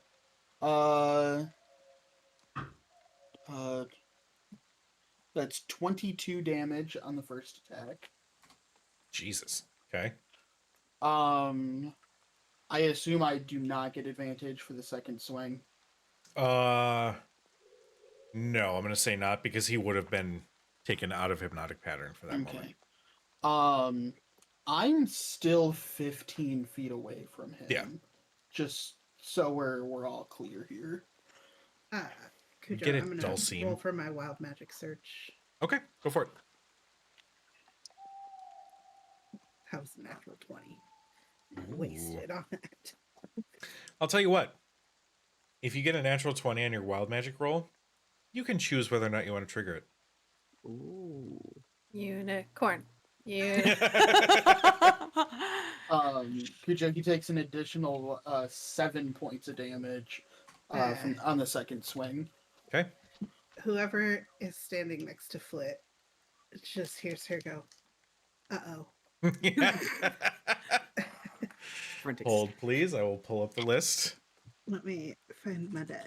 I was gonna say, don't give Court the choice. She's obviously gonna pick to do it. Like, Yeah. It's fun. Choose chaos. choose really is. chaos. Listen. She What literally is the Really gesture great. line? Court, you should make a new unicorn mini in Hero Forge. Oh, I yeah, should. they do have the new ones. Because I you can have forgot a about the- yeah, you can make a unicorn now. 76. I like watching Cujo's face when he searches this list. So, Oh, fuck. who is immediately next to Flit in this moment? Where would Flit be in the pack of? Yeah. I'm sort of picturing that Flit would, like, if it were a marching order, Flit would kind of be in the middle. Yeah. Right? Mhm. Yeah, I'm probably in front ish. If anything, Probably Conbay would middle. probably also be kind of like close to Flit, just I'd because probably be buddy. in the middle. I would have had to be up front-ish. somewhere toward Yeah. the front to detect the folks. Okay. I suppose I was the probably in question the back is, since I if can when get you up heard her there. say, uh-oh, did you move? I don't know if I would have had time to. I'm gonna say no. Is this the fireball? I'm just gonna No. It's not fire. You glow with bright light in a 30-foot radius for the next minute. Any creature that ends its turn within 5 feet of you is blinded until the end of its next turn. Oh That's all I'm God. Literally what we don't need. Like The literal opposite. Wait, Like, what Literal was that again? Where's that? Where's the Wait. blanket? Where's the blanket? Wait. Just Now, You know What what? was that again? This is your fault. The beacon. Yeah. yeah. I mean, let's be real. now, I will ask: did anybody else, prior to Flit casting this spell, plan to run up into melee and deal some damage? I was or gonna move do- away. I I wasn't gonna move away. I was gonna shoot from where I was. Okay. I was I- going to get up in there and at least interpose myself between little boy and the rest of them. And if I can do that and stab someone, I'll do that. Okay. Boykin, you were gonna move up. Oh yeah, it was hammer in time. Okay. Chio. I'm useless unless I'm up close. So Okay. yeah. So Arsinoe It was and probably just Conbay. me. Yeah. Conbay goes, "What? Oh!" It's just this brilliant, Aw. pure white just envelops the area around Flit, So much brighter. and you are immediately assaulted with a headache. As even closing your eyes, it still assaults you a little bit. I think the only thing she would be able to think of to do is literally jump back into the sewer. Oh. I mean, that's entirely up to you. So, as soon as she saw her skin start glowing, like, it might not save Arsinoe from being blinded until the end of her next turn, but she doesn't want to, like, say whispered horde come hither, so I think she would just literally, like, bolt for the sewer opening, and she wouldn't climb, she would just, like, jump right back in, whether she takes, like, fall damage or not. Okay. Make me an acrobatics check. Oh, yeah, because my tiny gnome is really good at this. I don't know if you know this about Flit. I don't know if you noticed about her, but her dex is, like, really shit on short legs. She's like a corgi. She is kind of like a corgi. 16. You said acrobatics, right? Yeah. Yeah, 16. You take 2 points of damage. You tuck and roll, but the distance was still enough to kind of jostle your joints a little bit. But yeah, you basically dive back in to the sewers. This really jostles my joints. And she'll duck out of the opening, so it's not like just like fucking light. Like Sure. she's trying to hide. It's like, not to keep funneled them from- into a pillar. Yeah. All right. Arsinoe, you are currently blinded. Because I'm blinded. So I don't. Is it just disadvantage on like ranged attack rolls? She would have let It disadvantage that on anything that you think you require your eyes for. this, but it was a cantrip. She would have snuffed it Okay. All right. at that point, not wanting to hit anyone else. She's Okay. cognizant enough of that she would have snuffed it. Okay. Conbay just like slowly like reaches out like, no, it's okay. I don't know where you are, but it's okay. Let's go, Boykin. You are running up to Hammer Smash, yeah? Mm-hmm. All right. Give me some attacks. All right. And the way that I'm doing this, I've got 3 HPs for the 3 monsters. This is going to be one and then the other and then the other. So whatever damage you guys do is going to trickle down to the other 2. Okay. So I'll just run up to the one I could get closest to first. Sure. With ye old pee pee poo poo. Pew pew. Pew pew. I hate it. I That makes don't it like that. worse. That like I- it like put a gross taste in my mouth when I said it. Yeah. Like pee pee. Like, ugh. Anyway, so that's 26 to hit. Yeah, that'll absolutely hit. Same way I start blasting. Do it. 7 points of damage on the first one. 7. Okay. I'm gonna go for another attack. 13 to hit. 13 will just miss, unfortunately. Oh shit. All right, and then for my final attack.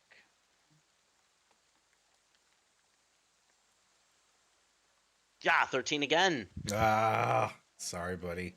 That's okay.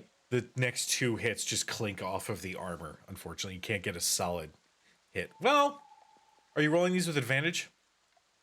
No, I was not. Or rather, let me clarify that. The first attack, did you roll with advantage? No. Go ahead and roll to see if you get a natural 20. The other 2 would have been normal attacks anyway, because you would have knocked... Or... No. Mhm. Disregard everything I just said. Renolphus already got the advantage strike. So at this point, he would be out of hypnotic pattern. Yeah, sorry, buddy. That's okay. Well, I thought sometimes you it said they hits, were sometimes all it- attacking at once, so wouldn't it be kind of a simultaneous? That's The first, true. I feel like the first hit still knocks them out, so they're Yeah. aware. Yeah, because I It think it knocks was like them a out Because I trickle. didn't get it. I didn't get advantage on my second attack. Or it knocks the one person out. Here's what I'm going to do. Renolphus, we'll say that you took point, ran up, got the first strikes, then Boykin ran up. I'm going to say that you flank. So those second 2 attacks, go ahead and roll again because you'll have advantage on those. Oh, Actually, all sure. 3. Yeah, it's fine. You guys are harrying 3 undead that are standing and drooling. I'm going to say that you guys know enough about how you operate to be able to make this shit happen. So, do your... All right. Well, great news. That one is. I'm re-rolling all 3, correct? Okay. Yeah, Or just do- re-roll the first one just to see if you get a natural 20. Okay. Re-roll the first one. Did not get a natural 20. Got Okay. 19. Okay, so that damage that you did is still good. Okay. All right. Second roll. 12. Okay. And for the last attack.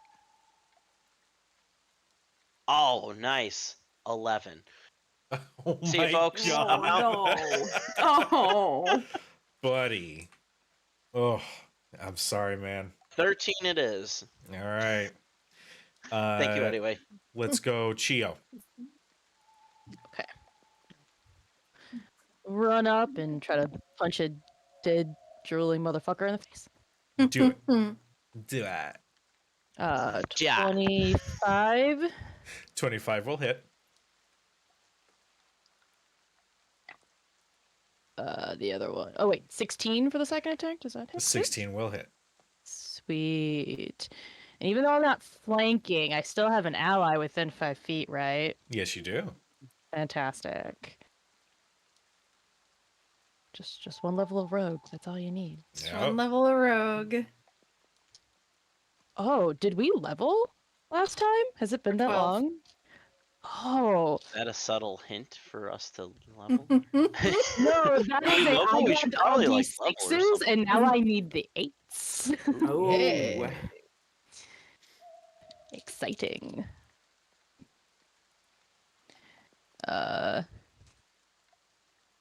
Oh no, math. My brain was like, the ultimate enemy. the ultimate enemy of mine. You sounded so distressed. No math. 31 points of damage between the two attacks. Okay.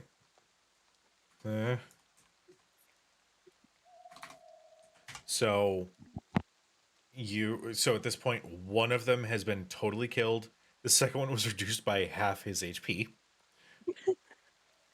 Cool. So I run up to the first one and just take my fist, like, clean through its face. A very Mortal nice. Kombat of you.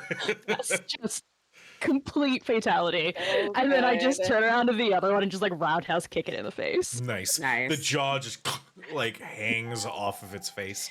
Oh my god. And you know, let's just keep the train going. That's what I was expecting. Flurry of Yeah. blows. Let's flurry of blows. Why not? Flurry of blows. Flurry of blows. She's a cat shifter. What do you want from me? A 25 and a 26 to hit. Both will hit. I don't use that one this time. Okay. 23 points of damage.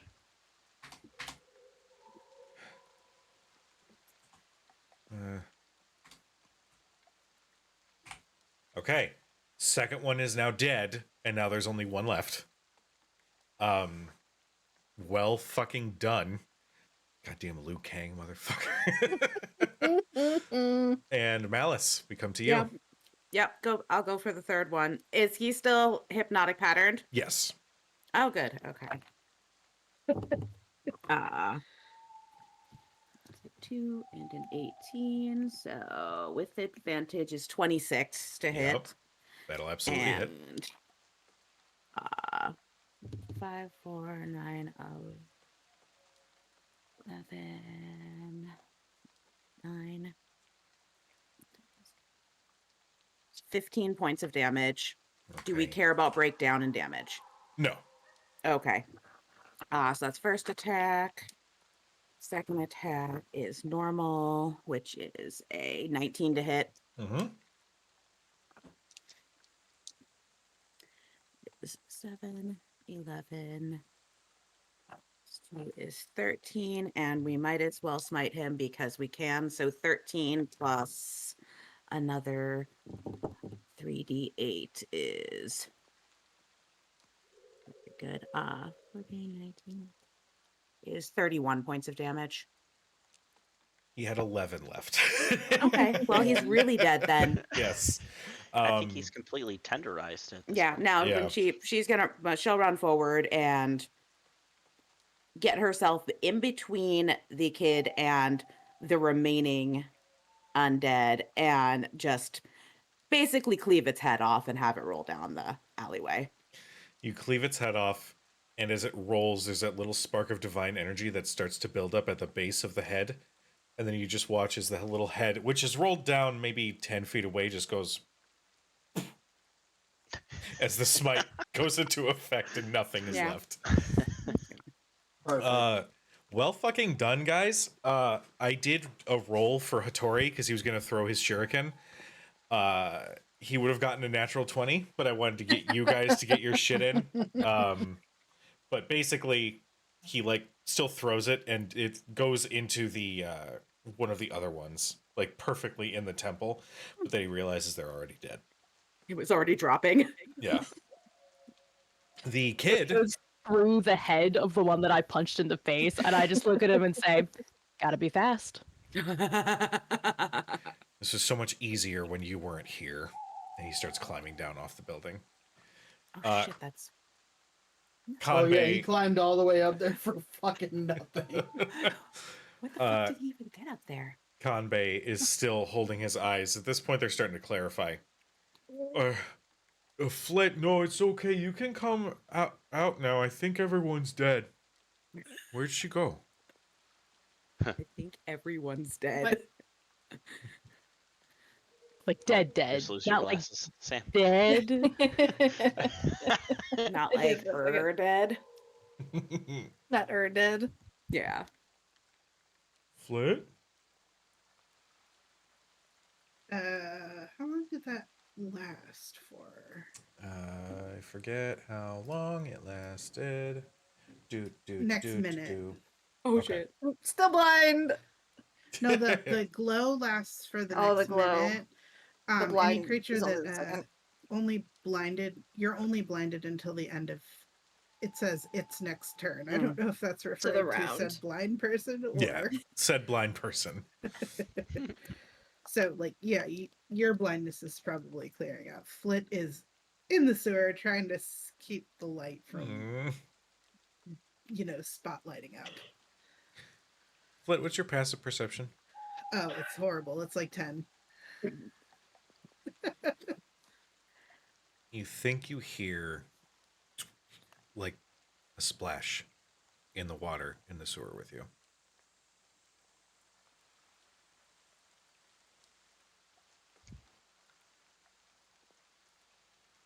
And you can hear up top, Flit, it's okay to come out now. And you hear another splash. She says in whoever's mind is closest. I think something might be down here. Oh god.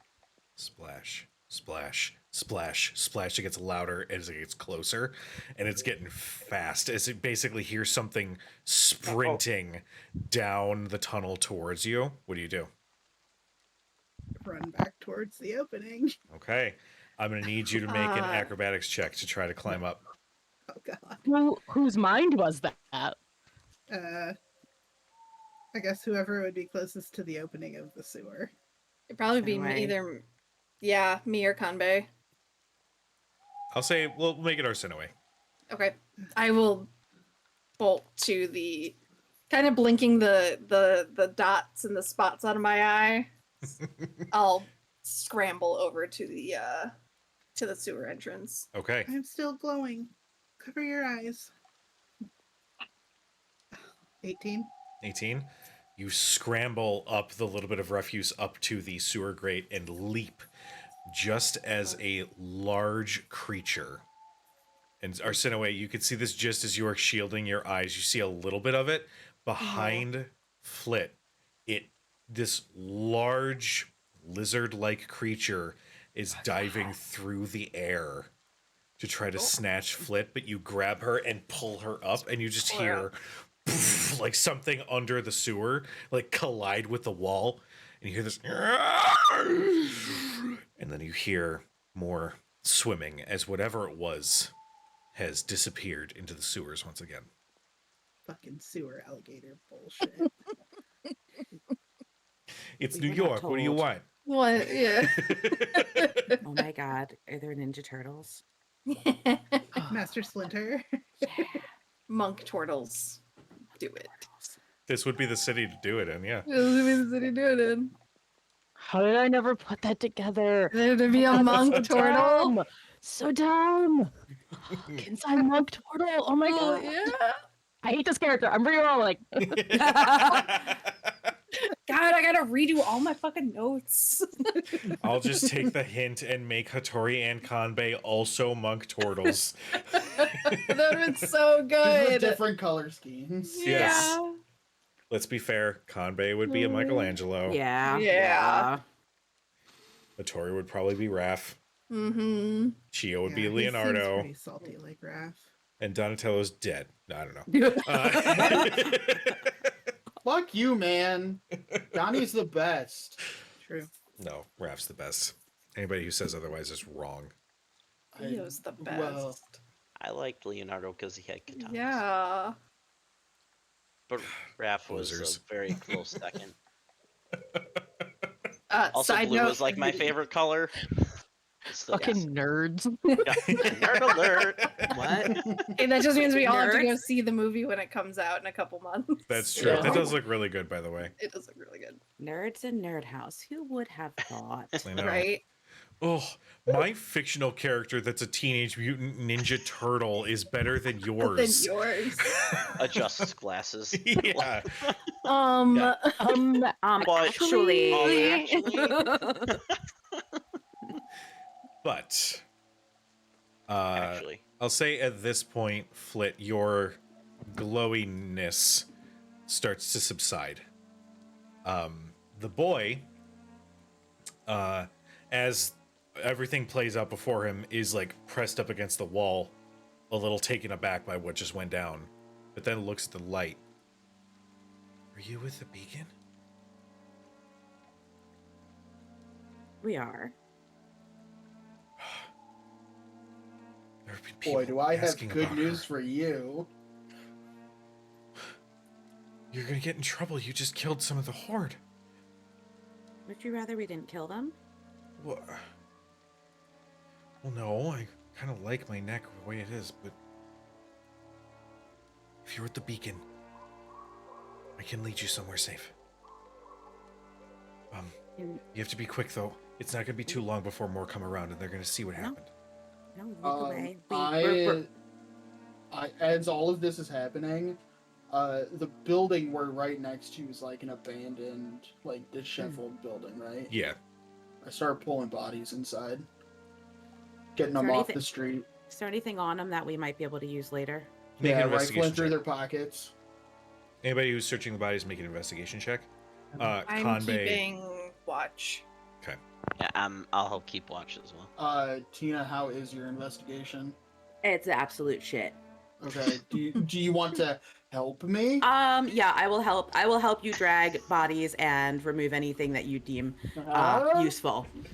Because I yes. will. My suggestion is you guys do that, and I'll like pick a body to rifle through. Be like, why don't we put them down the sewer and let whatever that was take care of them? Ooh, good idea. Oh. I'll See, that's why she is the smart one.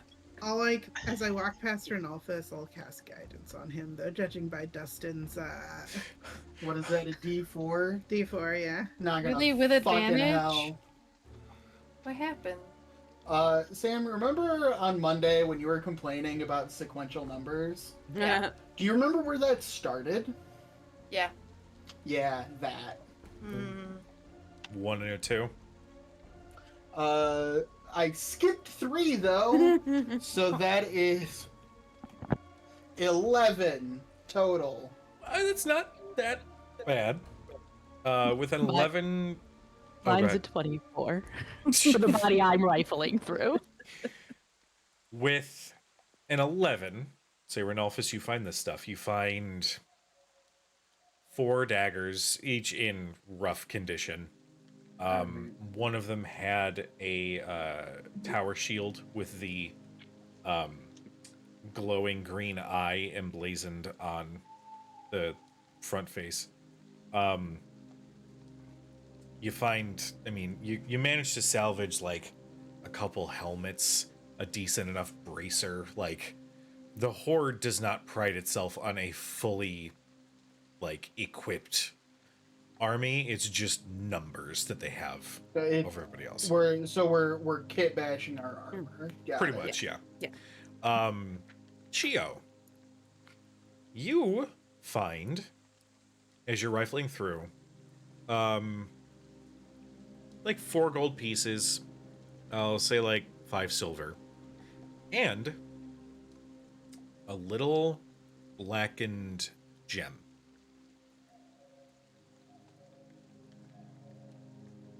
Like it is all, it's shinier than obsidian, but it is pure black. Otherwise. I show it to Flit and say, does this seem perhaps arcane in nature? Can I make an Arcana check on it? Go for it. That's Aw, cocked. puppy. 22. 22, you are gathering some energy coming off of this gem. But for more specifics, you probably need a full detect magic spell or something similar. Well, it seems like it's magical, but I don't know that it's fully arcane. I can't identify it or anything, but I can tell that it's definitely got some magic.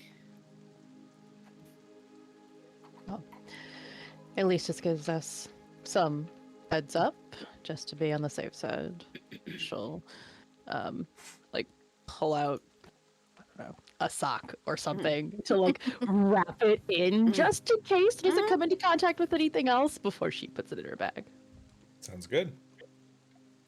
Conbay, after checking on Flit, I just want to make sure you're okay. That thing seems scary. Are you good? I'm okay. I'm sorry I blinded you. Sometimes my magic feels a little haywire sometimes. It's okay. I thought it looked really pretty before it hurt my eyes a little, but you looked really pretty. Thanks. Um, And then she'll go up to Arsenoi too, and she'll be like, I'm sorry I blinded you. Okay. I know it wasn't on purpose. That should come in handy later, though, if it ever comes around again. I think the unicorn's more helpful. you guys I met know. a unicorn? A couple times. Hattori, they met a unicorn. And Hattori's like, shut the fuck up. I'm stealthed up here. Not anymore. No, you aren't. I can see you. Damn it. I'll pat your shoulder and just... I think you've been hanging out with me too long. Oh, I just didn't want to let everybody know we were here. I think we'll be okay for now.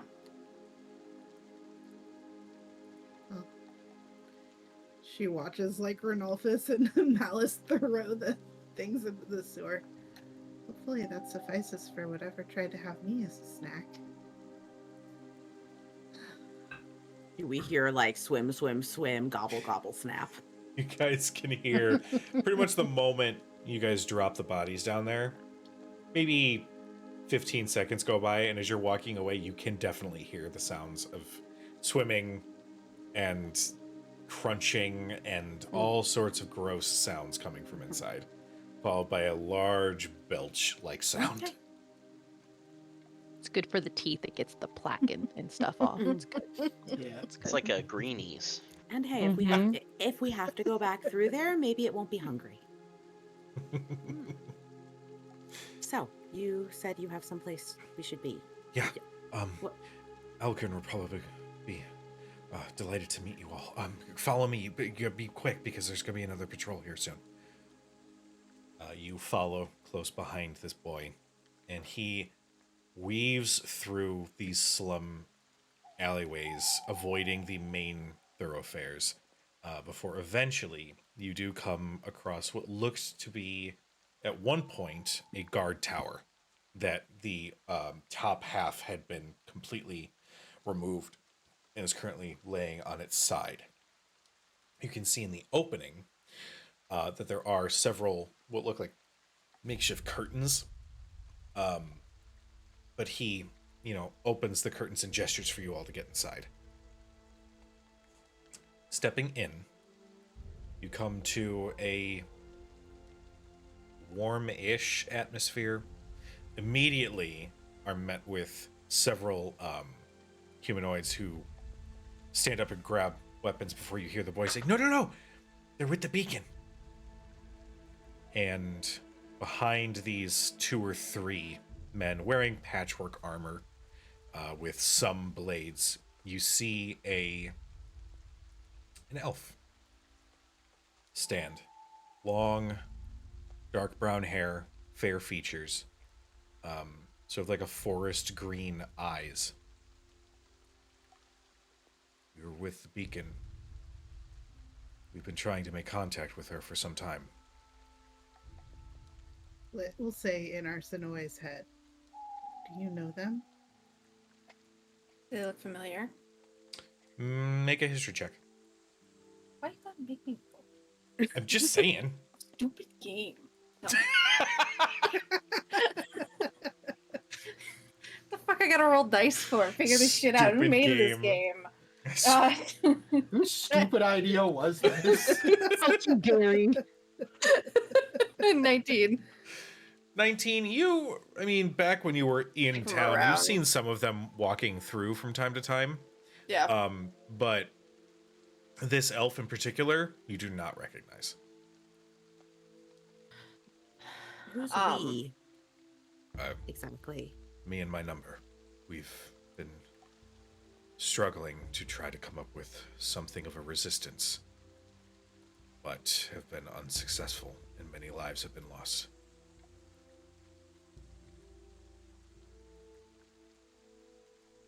And Do you know sorry, of... but I apologize. no, who are you? My name is We're Elgrin. not Elgrin. Elgrin.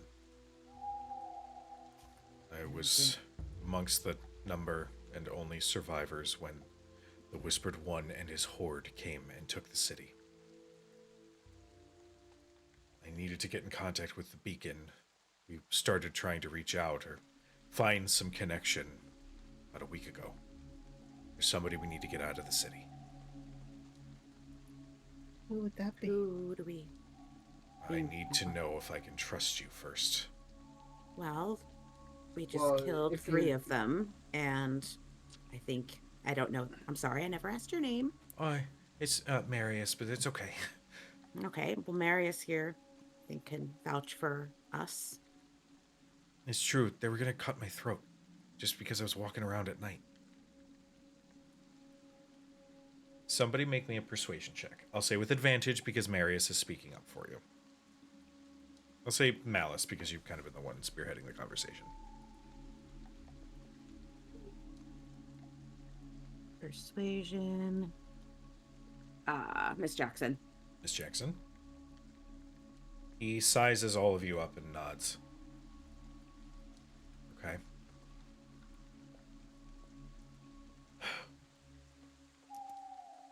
The fall happened 10 years ago. Many believe that the true ruler of the city is dead, that she was killed by the Horde. I suppose you can come out, and stepping into view, Arsinoe, you can recognize her. Is a woman with darker skin, long curly hair that's a little bit messed up. She's got a few scratches here and there. One of her hands is missing, and is replaced with a sort of Game of Thrones style, a solid gold fist. And she has in her other hand a short sword, which has been meticulously cleaned and cared for. Her eyes have a sort of amber coloration to them. She says, "My name is Odessa Delita. I am, well, was queen of these lands. And I need to get out of here, as much as it pains me to say so." Why would you want to leave the lands you used to rule? Would you not wish to take back control? I would, but we don't have the numbers or a strong foothold in order to do so. In order for neighboring civilizations to take our plea seriously, according to Elgrin, it would be wiser for me to go personally. I was hoping to go towards Falcon Haven, but with the troop movements and the forces moving north, I fear that they are in as much danger, if not more so. I was hoping to make contact with Théoden, if possible, if they would listen. Maybe take a ship to Calem. I don't know, but I needed to find a way out of here.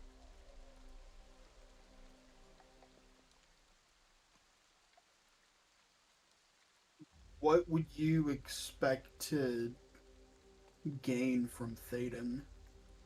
Numbers. One's willing to help this queendom what's left of it, and find a strong foothold close enough to Mundos Finam to show that these people refuse to be stamped out. I've never personally been to Théoden. I'm sure that it would be a bit of a strained conversation, but it was worth the risk in my mind. Well, I can tell you already that Théoden is already taxed quite enough just holding the line. Do you have a plan? Not really. Resources and information are difficult to come by these days. So you have nothing. If you want to put it as bluntly, yes, we have nothing.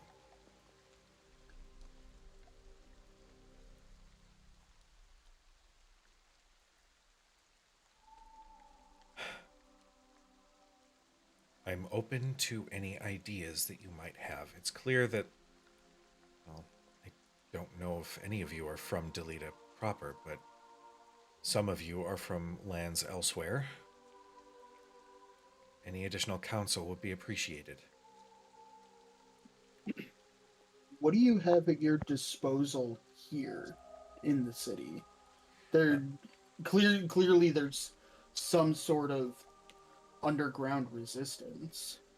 Elgrin speaks up at this point and says, "We've done our best to position some of our number sprinkled throughout the city, but we are few. Maybe 50 at best. We did manage one maneuver, and we are relying on that source of information to ensure that our numbers are kept safe. There is one amongst the horde who is conscripted that is feeding information. A human? Yes, older human, Julian. Where's he? Renalphus literally just Yeah. starts chuckling. Well, I think I might have an idea that will help us both. We need information about the dragon. Skin Gorger? Yes. And any other forces that are. Particularly what the castle looks like, forces within the castle, and Skingorger's lair. I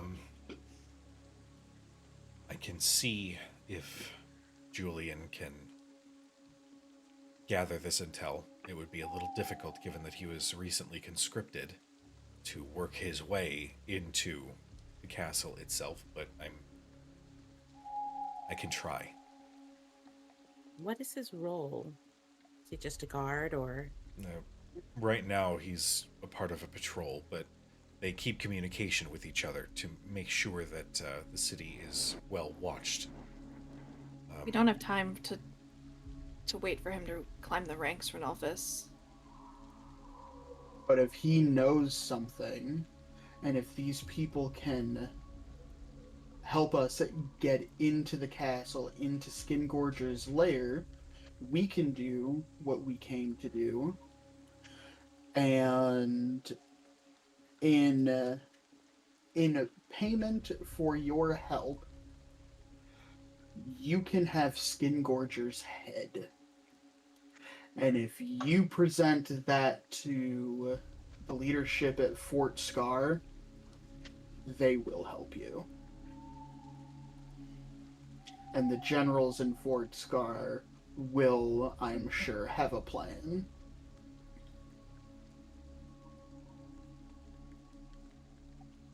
Odessa thinks for a moment. I worry for Julian's life.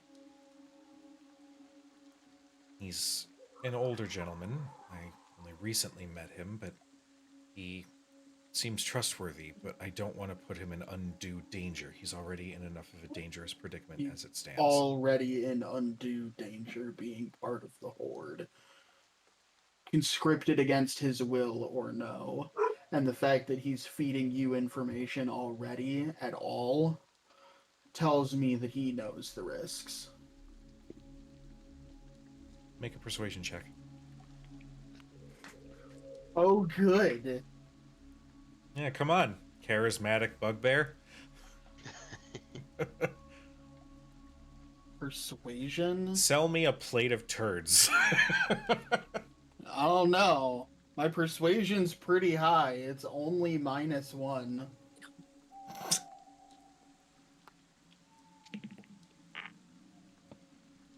$14.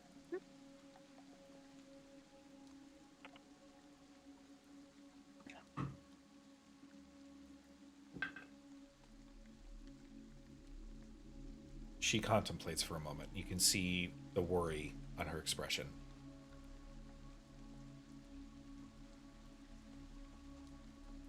Marius. The little boy steps up. Yeah? Need you to take a message to Julian.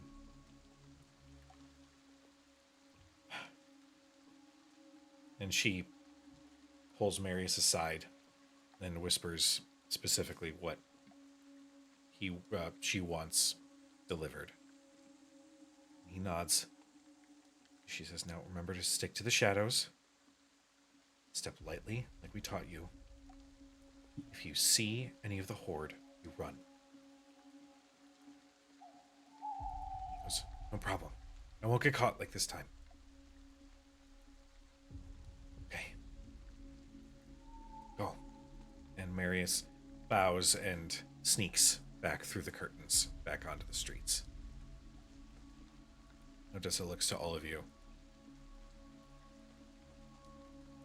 Hopefully this goes swimmingly and we won't have another death on our hands. In the meantime, I would please request secrecy as to my location.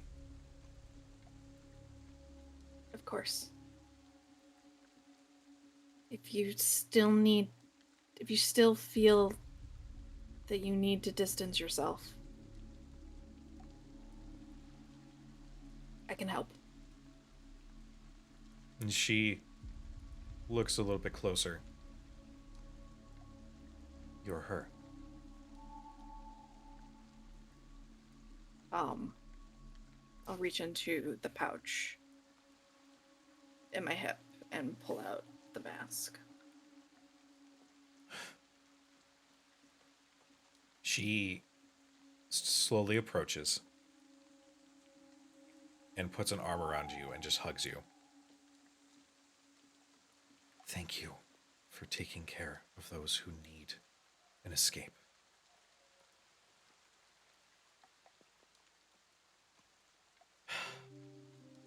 How do you know, I feel like that's a story for another time.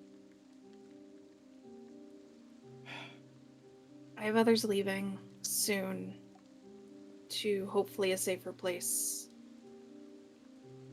A distance away, but not an entire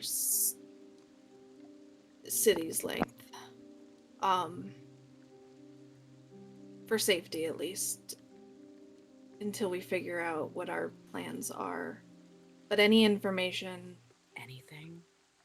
It's secret entrances... I know you don't know what's happening inside, but anything, secret entrances, sewer entrances, pathways that we can utilize, anything. Well, I can think of a couple not so savory means of entrance that I may have used once or twice. But know that I can't account for their security now. I haven't been in quite some time. I don't expect any sort of guarantee. there was a tavern. It was in the district over from my castle. It was the Puzzled Pig. There was some loose floorboards in their kitchen. I knew the chef quite well, so it sort of worked out. They were quite pleased with the visits from time to time. The floorboards lead to a tunnel underneath the city. It did have some additional security. I don't know whether or not those are still active, so go with care. But if you make it through the tunnel, it should take you into my garden. Just outside one of the entrances into the castle itself, and inside the walls.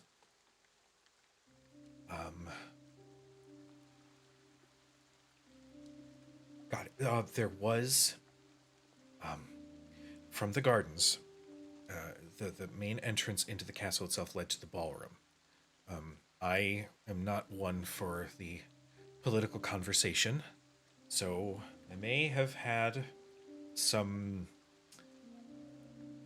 small hallways installed in the walls as an easy escape should things get a little too boring or tense.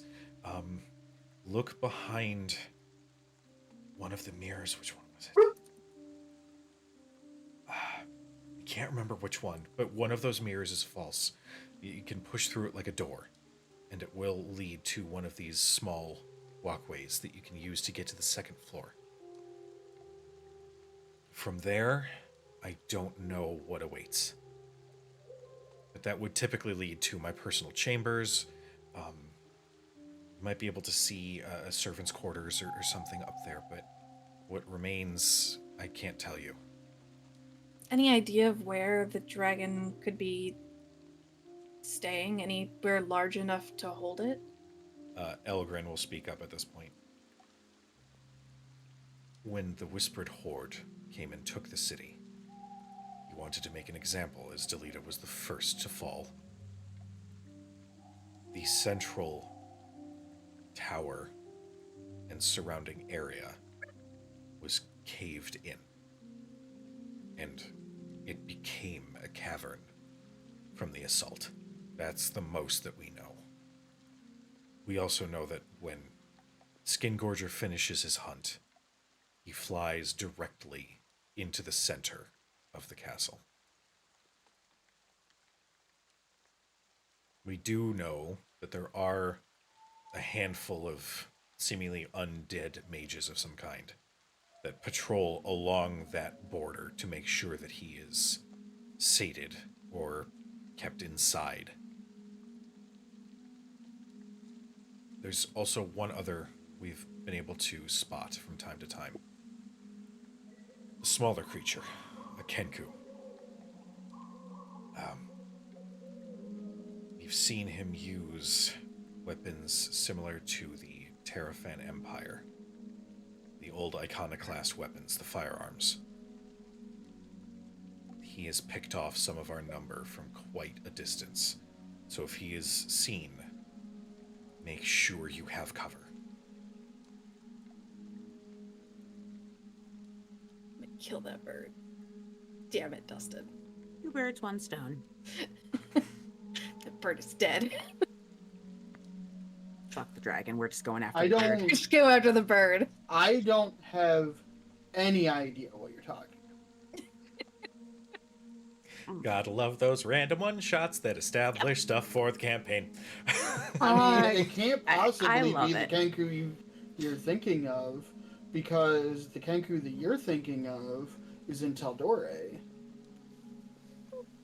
Not anymore. Not anymore, he's not. And that makes me so worried about who else we're gonna find in that castle. Oh, Yeah, fuck! well, there's some people. Put that in pinky this down, land you that are supposed to be bastard. Loudmouth too. So Yeah, I mean, who might we Like, find I'm not back jumping there? force. Apparently, everyone's just like going on vacation. you know, sometimes some people know a guy. That's true. There's also What? a tiefling with one horn that Right. kind of has a strange accent. Hey, you know Yum. anybody who's trying to kill the dragon in town? I'm just sort of asking. Oh, okay. What's the status of the castle itself? Is this like how? I guess how destroyed is it, and is it just kind of being left to ruin? Well, and Odessa speaks at this point. As I understand it, there's always a tiefling with some weird background, says Starfish. Listen, Are you a true tiefling if you don't have a weird background? true. Like, okay. That Yeah. is Just the saying. weird. That's the weird tiefling. Is the one that Yeah. just Yeah. comes in with like perfectly normal Midwestern. Weirdly enough, Loving Jester is the family. only tiefling story I could think of that was somewhat normal. Sorta. Yeah. Two totally wholesome parents that are alive. Yeah, 100%. Odessa says, as we understand it, the rest of the castle is left standing, but whatever is done to the interior, I don't know. Their sick joke is to leave what remains standing as a reminder to those that see it, that the great Odessa Delita, who tried to ward off this darkness, was slain, at least to their knowledge. How did you escape? I have my ways. I had some close friends who had, well, my wife instructed Elgrin to get me somewhere safe so that she could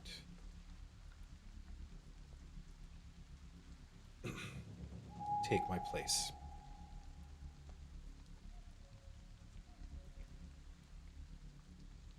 Elgrin used the same passage we had been speaking of to ensure that I got safely out. We only had a few in our number that escaped. But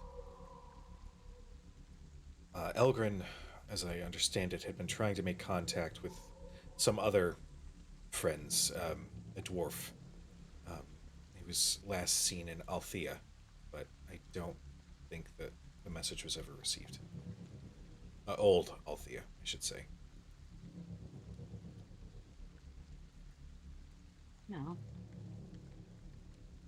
I suppose we'll see what we can do.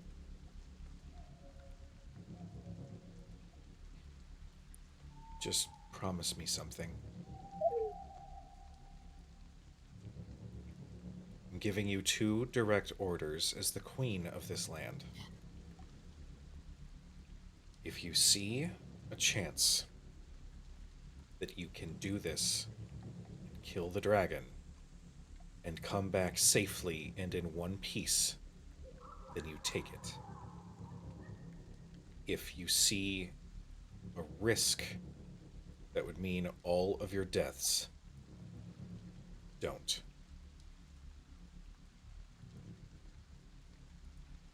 Yes, my queen. Joe, I am barely able to hide the what's the word? The word that was right there. It's not Glee? Disdain? no, it's not disdain. It's not contempt. I am barely able to hold back the incredulous expression on my face that this woman is very much not the boss of me. But I hold Yes, it I see. together. Same. Big same. Big feels. Elgrin says, we do have some supplies if you do need to stay here for the night. No. Are we going to return to? We Or don't should have much. Should we? How long do you think it will be until we hear back from this Julian? We also do have a message that we were hoping to pass to him. I would say most likely tomorrow night we'll hear something back. If you like, for ease, we can send a messenger to you if you feel it is secure enough to do so.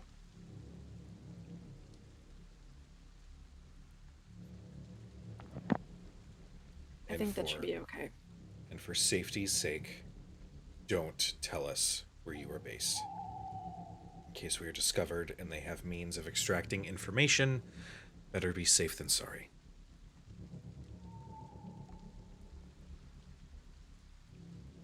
But if you could pick a location where we can have somebody meet one of you,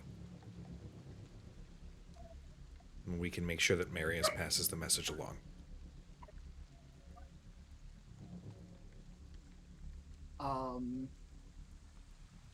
I just like hold up a finger like, one moment, please, and I turn my back to the whole group and motion for Arsenaway to like take a step over here with me.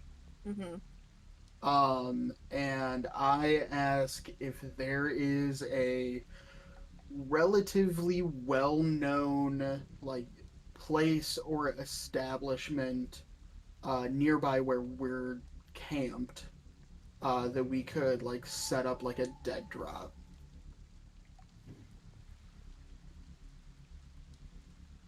Cujo, there have to be some abandoned buildings in the merchant quarter. Yes. There are pretty much abandoned buildings in every section. Yeah. It's just the frequency and, how abandoned they are. Something probably on... She'd probably pick something on the border between the merchant quarter and the slums to ensure that it's like a midway point so that everybody has equal exposure. Okay. You know of... Or, nope, I know exactly where we're going.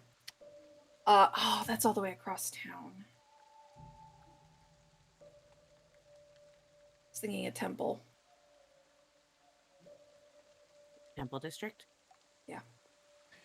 High or low? Hi. I should pick low. 50-50 shot. How off could I be? Yeah, It's definitely one way or the other. it really is. You can recall that you did spot what looked to be a small, very small temple to Carbuncle that was on the northeastern side of the merchant quarter. I'll be right back. I'm sorry to interrupt. You're good. You're good. Given that Carbuncle is somewhat lesser known. Yeah. And also the fall, the last you saw of it, it was pretty banged up, but it is still standing. Okay. And that's in the merchant quarter. Yes, pretty much right along that border. Okay. Yeah. I think I have a place. And knowing who's been patrolling the town, they're probably not going to go. It's probably pretty deserted. It was always kind of deserted, actually, now that I think about it. There's a small temple between here and my place. To Carbuncle. Should be hopefully pretty secure, even if it's a pile of rubble. Are you saying this just to Renalphus, or are you saying this to... Yeah, just in Renalphus. What do you think?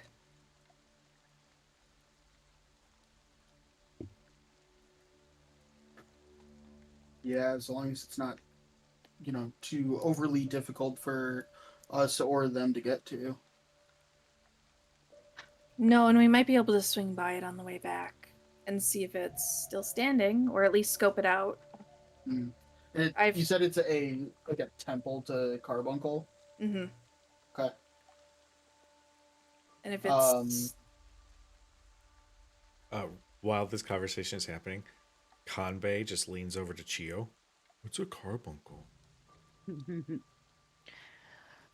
It's one of what they refer to as a deity in this land. Oh, okay. I think it's like a cat or something. Why would they? Well, cats are kind of cute. Well, yes, obviously. I want a cat. And Hattori just like Um, punches him in the arm to get him to shut up. If he pets me, I elbow him in the gut. I turn back to the rest of the group and say, we'll arrange for a dead drop location. There's a temple to Carbuncle not far from here. Odessa says, I actually know that place well. I have the address. It is address. 1, 2, 3, actual lane. 1, 2, 3, Bunny Cat Lane. Yeah. Bunny I cat. had. That's what he is, okay? He is. I have the address. It's a bright red floor-length gown. Odessa says, that seems suitable.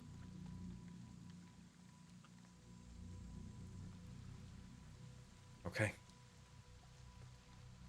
Tomorrow night, we'll ensure that Marius, or Elgrin himself, and Elgrin nods, if Marius needs a night to rest, I can go in his stead. We can meet you there, exchange information, and go from there.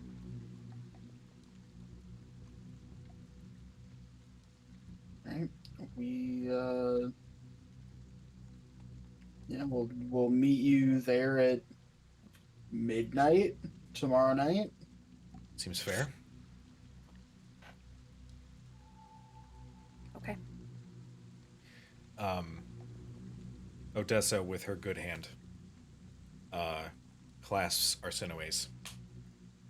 And you can see she's got like some of the henna tattoos, but you can spot amongst the design the carbuncle with a little gem sort of placed in there, and she says, go with the light. You as well. Right. I'm sure another patrol's gonna be making its way here soon, so stay safe, stay quiet. We'll make contact soon. If I need to, I'll send you a message. We'll gladly accept it. All right. Let's go. You all make your way back out of the slums. Now, do you guys take the sewers again, or do you try to sneak through the streets to go check on that temple? I feel like we should check on the temple. I Yeah. think we should. Okay. Alright. I think Pass Without a Trace only lasts like 10 minutes. Is that right? An hour. An It's hour? Okay. But I think It's We won't probably pass that. It's probably running out at this Yeah. point. Hattori grumbles, but once again does the same trick, and Pass Without a Trace is reactivated. I will need stealth checks from everybody. I'm just going to roll for Flit. Given that, I believe she's taken Puppo out, right? Yeah, Puppo was getting Being restless. antsy. fancy. He was eating the carpet. Oh. Mm, Cool. Sure, it Mhm. tastes good. 18. 18? Mhm. That's with the plus 10? Mhm. Okay, just one.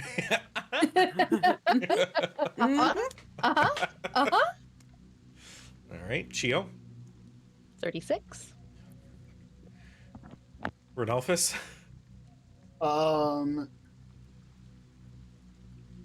34. Nice. Rose, Malice. did you get another nat 20? I did. Jesus, criminy. She's gone. She was gone. Malice, what'd you get? 22. Okay.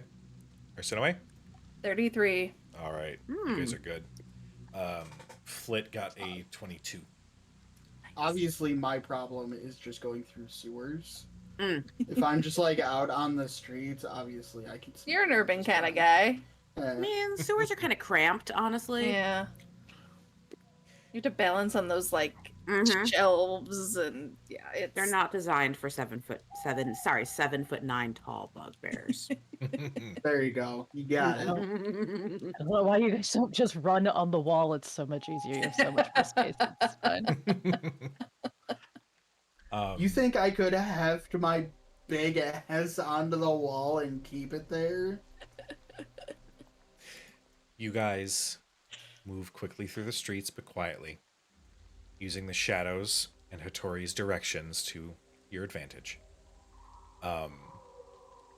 After about 20-25 minutes, you do come across it's amongst like a cluttered intersection of alleyways, but you do come across the building in question. It is small, it is quaint, mostly made of stone. There is unfortunately one of the support beams fell, and so part of the roof is caved in, but the entrance is open enough that you can maneuver your way inside if you need. The alleys are sort of skinnier in this area, providing a lot of cover. So it's not really out in the open necessarily. But glancing around, roll whoever would like to make an investigation check. Arsenaway. definitely. Yeah, I'll make an investigation check. Fine. Do it. I'm gonna. Good. Six. Okay. I'll just keep eyes out Not in great. case anyone comes. I'll assist with keeping eyes out as well. 14. Okay. You guys glance around, you glance inside. You don't see really any evidence of a lot of foot traffic in this part of the quarter. Everything that you can see looks like this is relatively abandoned and barely ever really examined.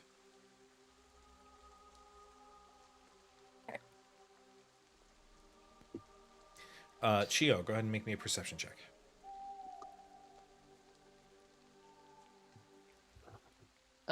16. With a 16, you're keeping an eye out. You can hear in the like distance a patrol sort of meandering through, but nothing coming close to where you guys are right now. So, you know, you guys feel that this is relatively safe.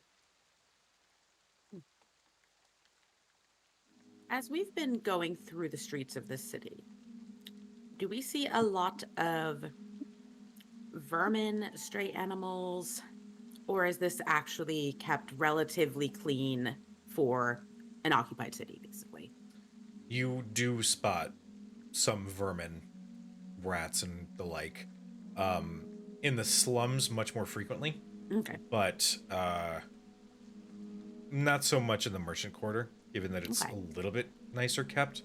In this little tucked away, you know, alleyway, you can spot a couple Okay. small animals doing their thing. Okay. He's filing away for future. Yeah. Anything else you guys would like to investigate?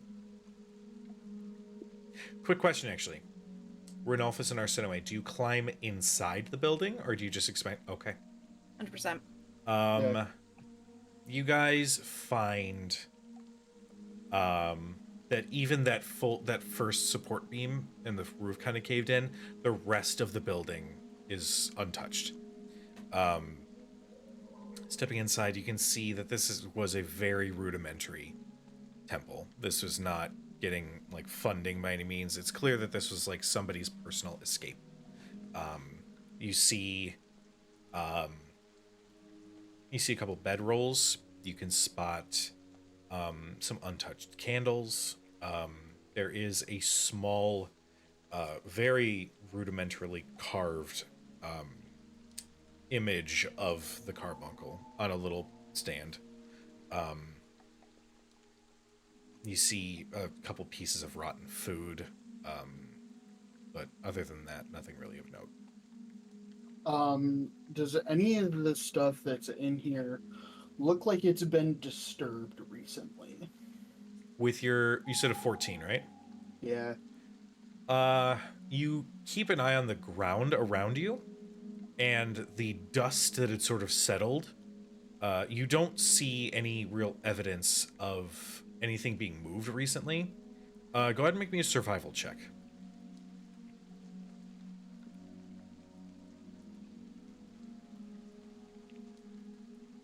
Probably not. Um,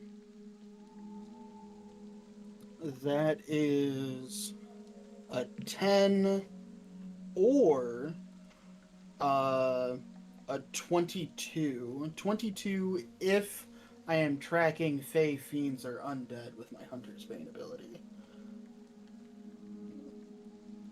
For any kind of normal stuff, it's just a 10. You glance around, and you can see teeny little prints in the dust, leading you to believe that rats at some point had made their way in. You do not see any evidence of Fey Fiend or Undead having come through.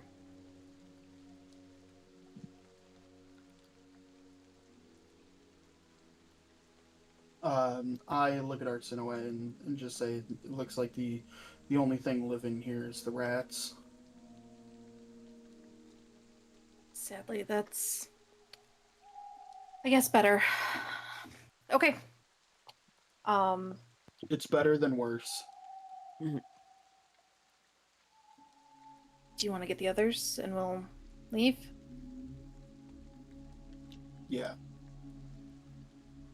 Okay. When Renalphus leaves, Arsinoe is gonna hesitate for a moment and stop at the altar. And just, she doesn't have anything she can do magically, but just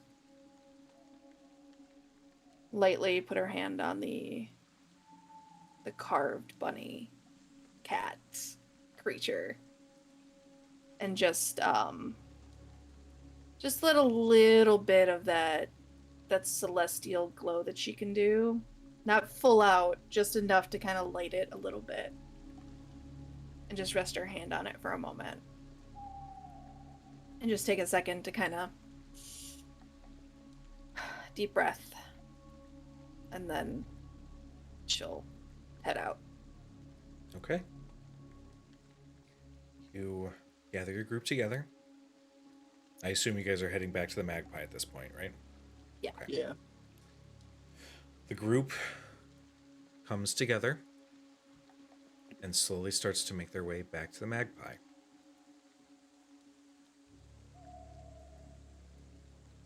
But the camera lingers on that building and slowly zooms out